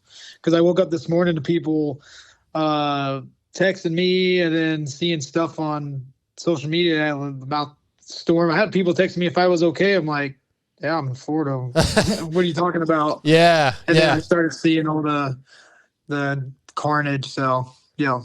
Yep, it's doing a little bit of damage, but we're managing. We're just recording audio only now. So, wanted to get you on here for a little bit and just talk about, you just wrapped up the 2024-25 GT Arena Motocross Championship, winning that thing, man. How was that? Talk about the series and just kind of what that series meant for you. Yeah, no, I appreciate it. When I made the decision to go run the series full time, I knew I wanted to go win that championship, and just kind of put all my cards into that and put a lot of focus into getting ready for it, investing in the program with my bike and training, and just kind of revolved, everything around going to win that. It became real personable to me when Josh Demuth passed away. He was the last Texas guy to win an arena cross championship. And, Josh was like one of my childhood racing heroes. And then through the previous years, got to become more friends with him. And, him and my dad would go ride Harleys, and me and him would hang out, here and there and talk sometimes. So when he passed away, it was like, okay, I really want to go win this thing and try to be the next Texas guy to bring it back. So, to be able to actually do it, I still hadn't really set in. And I was telling some of my guys, I was like, man, I don't really feel like it's going to set in till the full season's over, because I'm still racing Supercross and finishing out that. So, I haven't even had time to really take it all in yet, but yeah, it's pretty cool. Yeah. And who was helping you with that? Cause I assume are you working a full-time job? Are you still doing that, or are you solely focused on the series? Yeah, no, I race full-time. That's how I make a living. I've been able to do that for the last quite a few years, thankfully. And, obviously I'm not Tomac or anything, but I've been able to race, and make a living doing it, where I can pay my bills and kind of do the things I need to do. And, so last season I kind of stepped out to do my own program again. And, but I really wanted to do it the right way. I wanted to step it up. I wanted to do some things different. And then going into this year, I was really able to meet the right people at the right time, and really build a nice racing program for myself this year with some great sponsors, with Firefly Aerospace, who they're actually they're based out of Texas, and they just landed this week, I think on Saturday night, a lunar lander on the moon. Oh wow, that's cool. Yeah, it's huge. It's actually very huge news. They're one of the first commercial company to be able to do that. It's pretty big. So they're an awesome company. They're based out of Austin, Texas. And then Mountain Movers Logistics, they're based out of Flower Mound, and they stepped up really big for our program this year. Came on, and then Jones Power Sports in Durant, Oklahoma, they stepped up big for us. Came in, helped with our bikes. And then Coltrane Energy Drink, they stepped up big. And there's a lot of companies that stepped up big to help us out. And just very thankful for all of them. I wouldn't be able to go racing without them. But it allowed me to invest in some areas of my program that I've never been able to really do before. So I think, those things really help make the difference so far this year. That is awesome. That series, that GT series, is a lot of fun. Tell us about the crazy guy that's running it and what your thoughts are. Are you talking about the promoter? Yeah. Yeah. I mean, Jay. I mean, I've known Jay. I don't even remember how long ago I met him. He's ran that series for a while. But we've butted heads on things before, but usually at the end of the day, we've been able to come together and agree to disagree or work something out. But he really wanted me to come run the series this year, and so it kind of worked out for that. But I know everybody's got their opinion. Everybody's got their opinion on people, right? But he's always been pretty good to me, and we've. Like I said, we've had our head button moments, but we've always been able to work it out. So yeah. Jay Reynolds has been on the show a few times over the years, and he seems to really try to give back to the racers, at least in the past, and wants to make the series a legitimate, and it is a strong series. Yeah, no, and I mean he's really done a good job in building the series into being. I mean we're. There's us in the kicker series, and we're there's the two top arena cross series, he's got a great TV package with Fox Sports, which is, another pretty good reason of why I went to run the series, is because I get a lot of TV time there. I'm a big fish in a small pond there, and that really helps with going to sponsors and showing them the TV time I get and what it would cost for them to pay for that amount of TV time and how to invest in the racing program that I run. And I mean, Jay's always done me pretty good, and good. Scotty? Cheyenne, you mentioned that the big fish in a small pond. It's got to be quite the difference from going the opposite from Supercross, trying to make it through LCQs and that kind of stuff, and now you're on podiums winning races. And you're a different mindset to the kids that are there racing too, the younger kids looking up to you. How has that whole mental shift been with that? Like, that's got to be pretty cool and a little bit surreal. Yeah, I mean, going to arena cross races, I'm at the point now where I feel I should be going there to get podiums and win. And that's, obviously what we try and do every weekend. Obviously Supercross, the goal's a little different. The goal is to be in that top 20, try to be in the main event, top 20. But yeah, going to the arena cross, when it's very different, especially when you're going to try to win a championship. I think I talked about this on Cooksy's podcast a couple weeks ago. When you go to Supercross, obviously I know I'm not going to win a championship, but I'm going to do the best I can, and I know where I can finish, whether I finish there or not. I know what I'm capable of.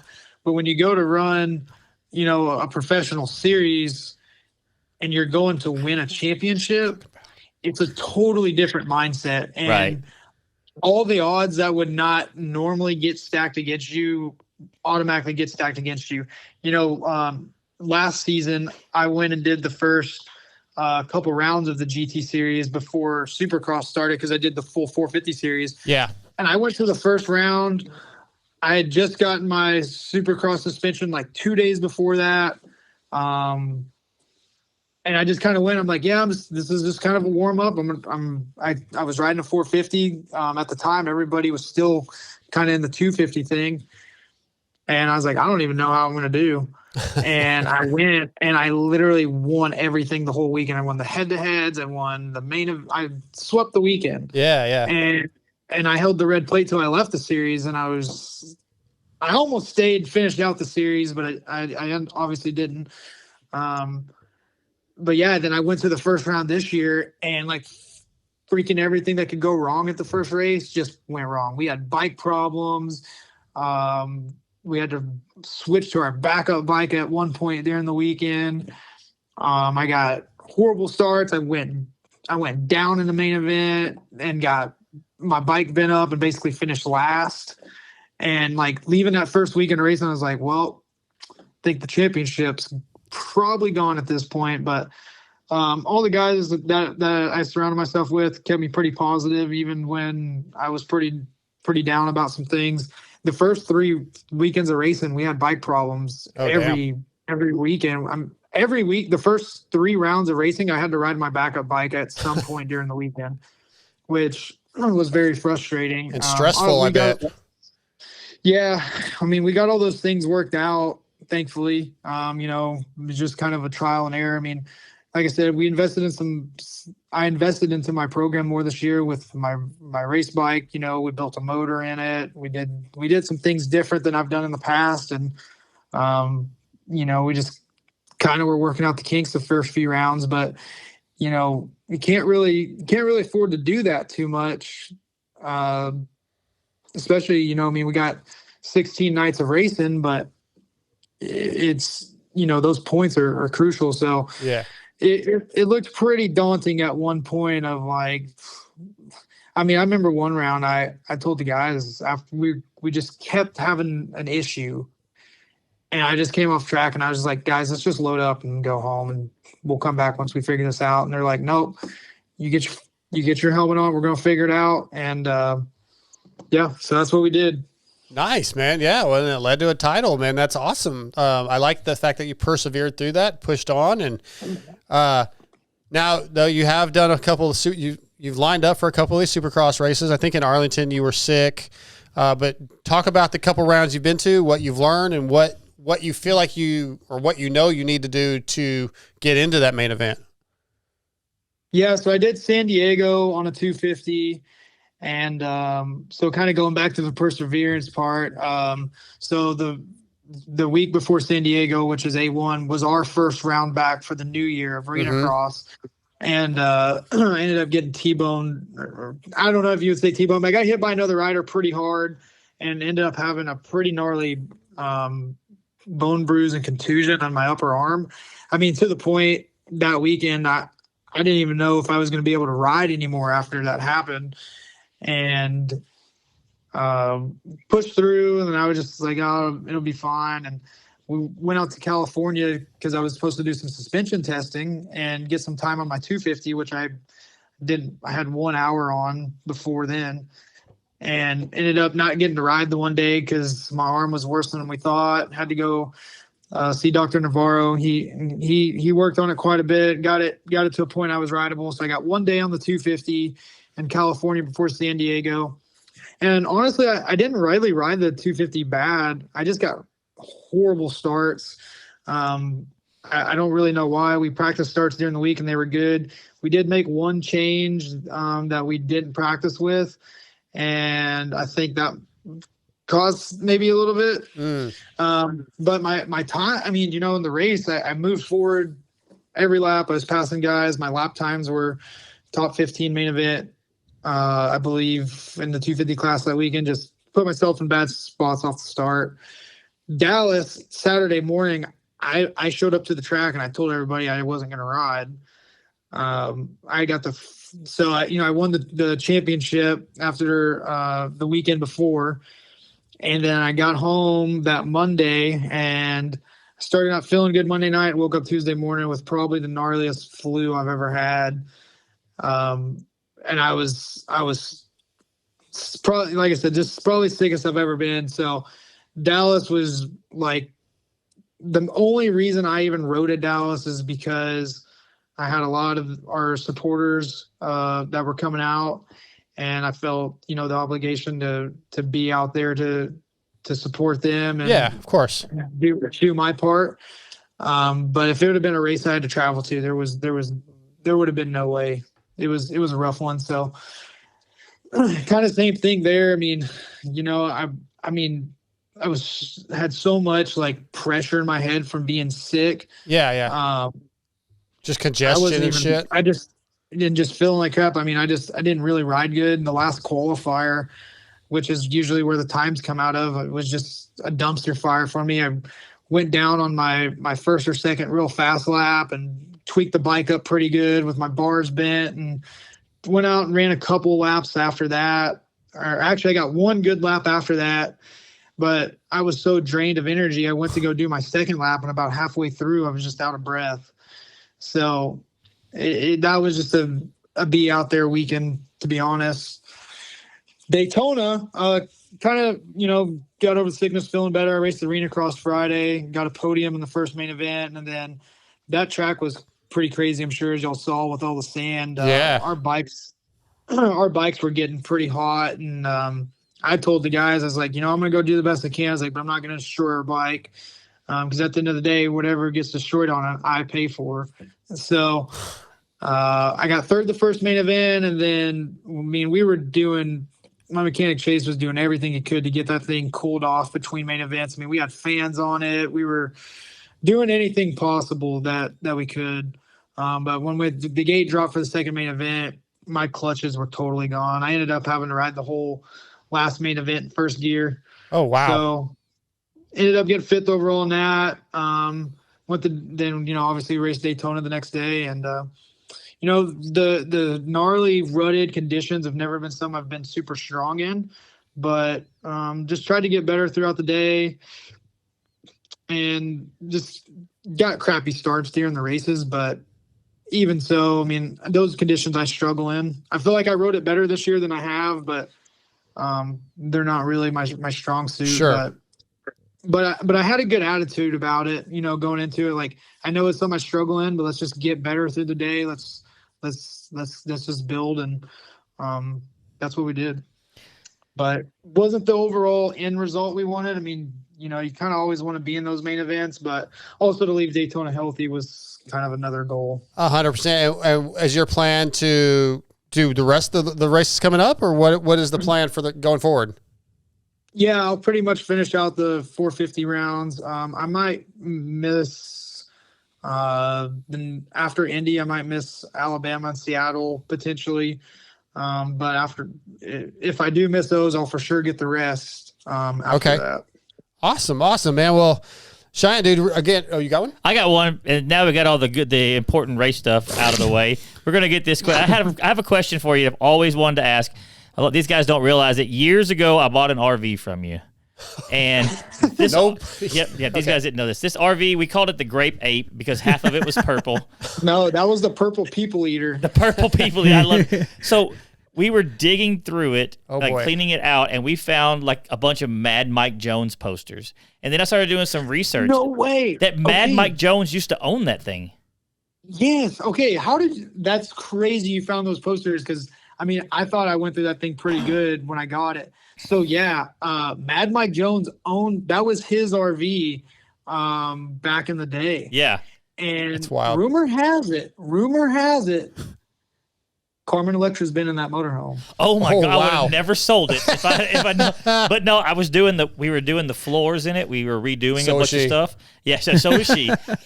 And and we pulled the couch out, and there was like a stack of posters that were like had fallen in behind the couch. And I was like, and I was like, Mad Mike Jones, Carmen Electra was in there. Huh.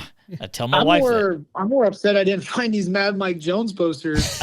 I'll look. I think there was like 5 or 6 of them at least. That's funny. If I could find one, dude, I'll get it to you if I can find them. Did you buy it from him? Yeah, no, that was no. So I bought it from another guy that had it after he did. They used it at amateur nationals and stuff. But yeah, that was the rumors, and I heard it from multiple people. So that's funny. I mean, that was kind of my claim on it. When everybody, I was like, dude, I said this was Mad Mike Jones, and Carmen Electra's been in here. That's sweet. Can we say that she's been in there naked before? I mean, if she was in there, yeah. I'm gonna assume in that time frame. That's a stereotype. Of Mad Mike Jones, I'm gonna assume if Carmen Electra was in there, there was things going on. Absolutely. Cheyenne, again, congratulations. It was a loose program. Yeah. Congratulations on winning the GT Arena Motocross title, man. And good luck going forward. And get it in the main, dude. Let's get it done. Yeah, no, I appreciate that and appreciate you having me on. Absolutely. But yeah, no, goals definitely main events. I don't think it's a lack of talent or speed. It's just one of those things, I need to, I definitely need to execute the starts. Mm-hmm. And I just need to ride to my ability out there. Everybody just goes so fast. I mean, our times are crazy close. It's just, especially those weekends when everybody's times are within that 1-2 seconds or tenths of seconds. I mean, if you don't get a start, you're just out there burning gas. Yeah, pretty much. Well, it was a pleasure talking to you, and we'll be keeping an eye on you, man. All right, man. Thank you all. I appreciate it. See you, Cheyenne. Bye. See you. Cheyenne Harmon tonight, brought to you by Race Tech. All right, let's move forward, and we're going to get into the Barnett clutches pick one. Let's get this thing opened up. All right. Barnett Dirt Digger clutch kits have 75 years of experience behind every kit. Engineered for maximum performance, Dirt Digger clutch kits feature friction materials formulated exclusively for Barnett. Yours at barnettclutches.com and get 10% off using promo code VitalMX. What's so funny? Formulated exclusively. Did my voice go up? I'm sorry. I just couldn't help it. If I did it, I did it. No, hey. I guess I sounded like Scotty for a minute. I have no room to talk. You're good. Okay, so I didn't tell you guys this pick one. We're doing it on the fly. I like it. Going hungry for 48 hours or going without sleep for 48 hours. Sleep. Why? I have tried. Okay, never mind. Not why. No, Go ahead. I've tried to do like a fast for like a multiple day, and I haven't been able to pull it off. I'm gonna say I could go 48 hours easier without sleep than I could go without. Yeah, I couldn't do the 48 hours and also not eat. I've done that at work. I wind up because I know y'all that don't know what goes on, but there's been where I've been up for days at my work. Yeah. So yeah, that's I like my food. Yeah, well, you guys know me. First of all, Vince Pale, T-Bolt USA, sent in. He going hungry for 48 hours because he has to sleep. And he also threw in on the stereotypes, but he just put posers, grinders, stoners, loudmouths, knuckleheads. So I'm assuming he took it as his favorite stereotype. Once again. Yeah. For me, for sure, I'm picking no sleep because I can't really go 2 hours without eating. No, dude, it's insane. Like going on trips with you, I can eat. All I really need is 2 meals throughout the day. One of them can even be small as long as one of them's big. Yeah. And I can do some snacking if it's there available. I don't have to have it, but dude, he cannot go an hour 45. He's finding a Nutrigram bar or something. It is insane. We went out to eat to fast food places on these trips 4 times. And it's dude, I guess I'll eat. I mean, might as well. But yeah, it's insane. Gotta eat. The funny thing is I usually only eat once a day. Boy. But aren't you 60? Going 2 days, I think I'm gonna do it. I'm gonna do a 48-hour fast to see what happens. Nope. That's stupid. Have fun. Yeah. Can you hit That's the just button? stupid. That's just stupid. Yeah. ETS Racing Fuels was forged from the heat of competition nearly 30 years ago, developing purpose-engineered fuel for high-profile teams and highly competitive series. We have been the power behind many podium wins ever since. Teams using ETS Racing Fuels have won more than 50 national and world champion titles, and we continue to forge new alliances and partnerships across motorsports. ETSRacingFuels.com to find a local distributor. Teams like Factory KTM, Factory HRC Honda, Rockstar Husqvarna, Mad Parts Kawasaki, Next Level Honda, Solitaire Racing, and many more trust ETS. And much like Race Tech and some of the other sponsors I use, getting me through regionals or through areas. ETS Racing Fuels. Congratulations. Letting me pass Jeff Emig in the second So turn. much power. I just pinned it in the ruts and went right by him. That's amazing. And when he got up, he went right back by. So he fell and still lapped you? It was the first turn, and he got right up, and he's Jeff fucking Emig. What do you not understand? He's a national champion. I've seen it's 5 laps. I would probably lap you in 5 laps. No, you're not. You're actually still pretty fast. But I don't ever see people lap people at Swan. It's Jeff Emig. Okay, I've seen people faster than him not lap other people. You haven't seen people faster than him not lap people like me on a track the ruts were a foot deep. I think he's upset You've about never this. seen the track this ruddy, dude. It was I guess unbelievable. that's what I'm saying is that has to be the catalyst. Yeah, it was unbelievable how bad this track was. I guess that makes sense. Gage and Michael Keating, all those guys that go to Loretta's, like, this is way worse than Loretta's ever is. Oh yeah, It was Loretta's. They prep it during the day. What did Gage get? First in 45, second in 50. Behind Emig? Yeah. Like 35 seconds behind Emig? No, he was close Emig for a while. Oh, really? Yeah, he was giving an So Emig did he a little lap you bit. too? No, he didn't get to me. Oh. Nope.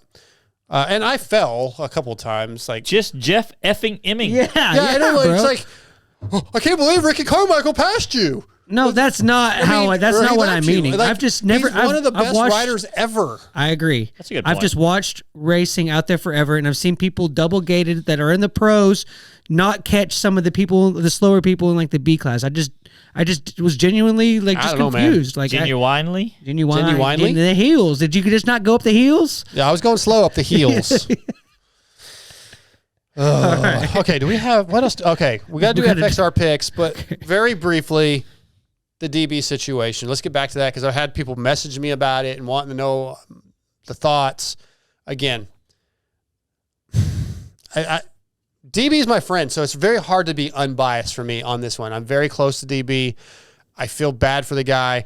I know everything he said in that video he believes and he meant. I wasn't there.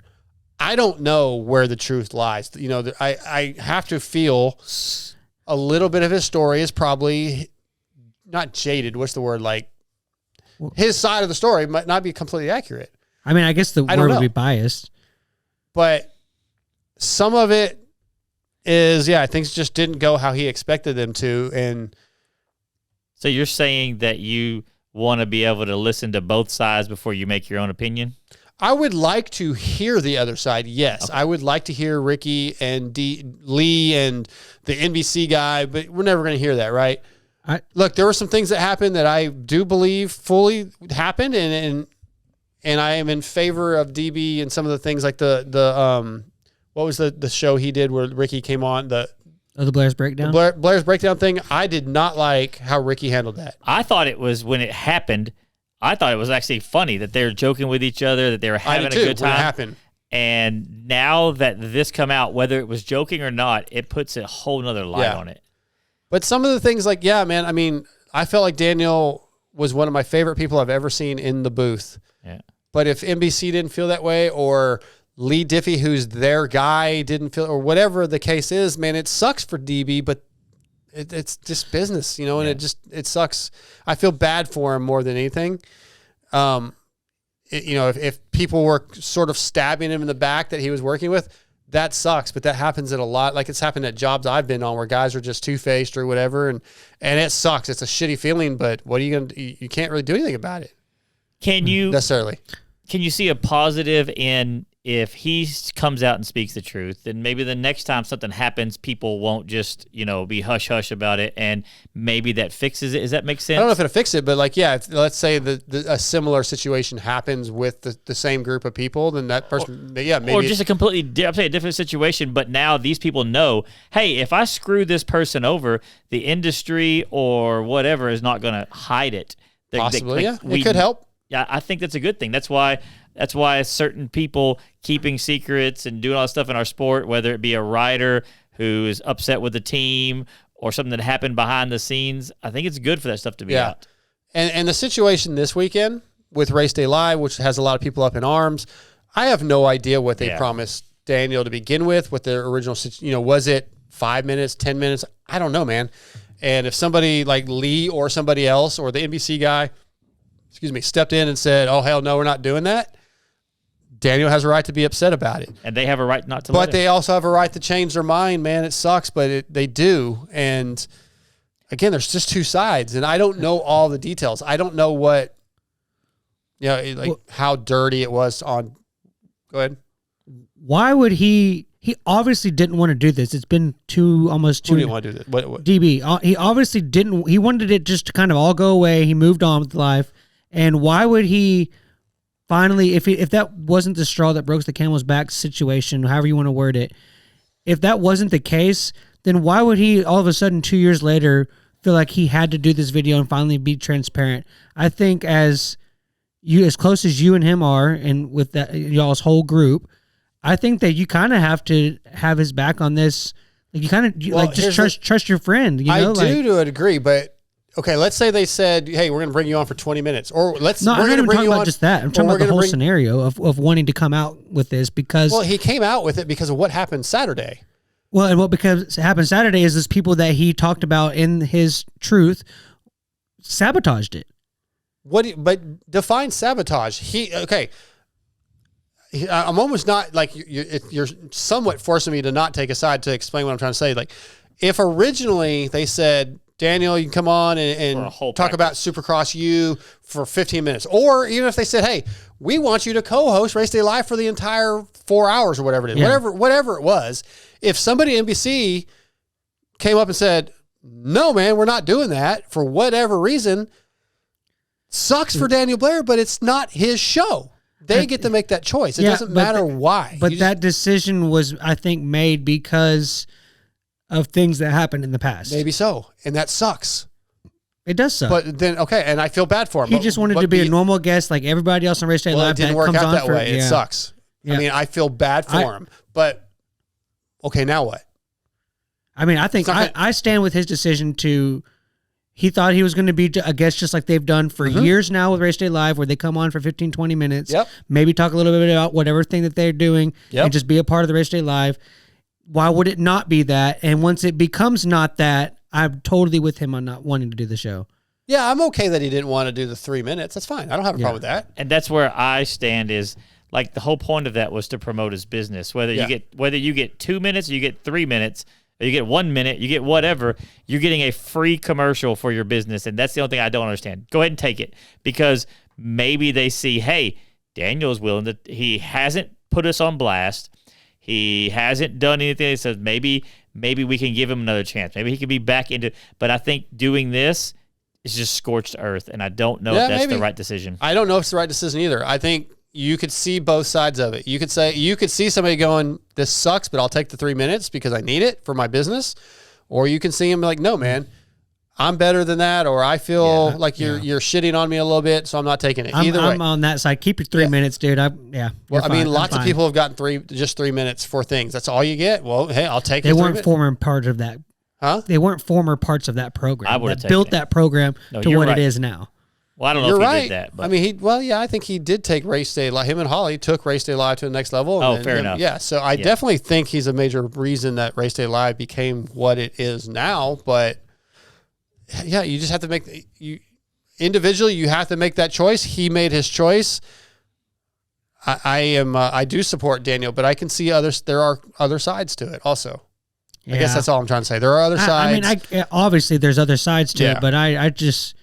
Yeah. More than anything, I feel bad for him because you could see the emotions. He is an emotional guy. You know, he's passionate, and it didn't go how he wanted, and he's upset about it. And I'm an emotional guy, dude. I do things, I've said things, I've posted things that I'm embarrassed of later or whatever because my emotions were in that moment what they were. And I feel bad for him because I know he's hurting. And he's pissed. Well, if there are people out there that are saying stuff like, oh, I just didn't get my way, I'm upset now.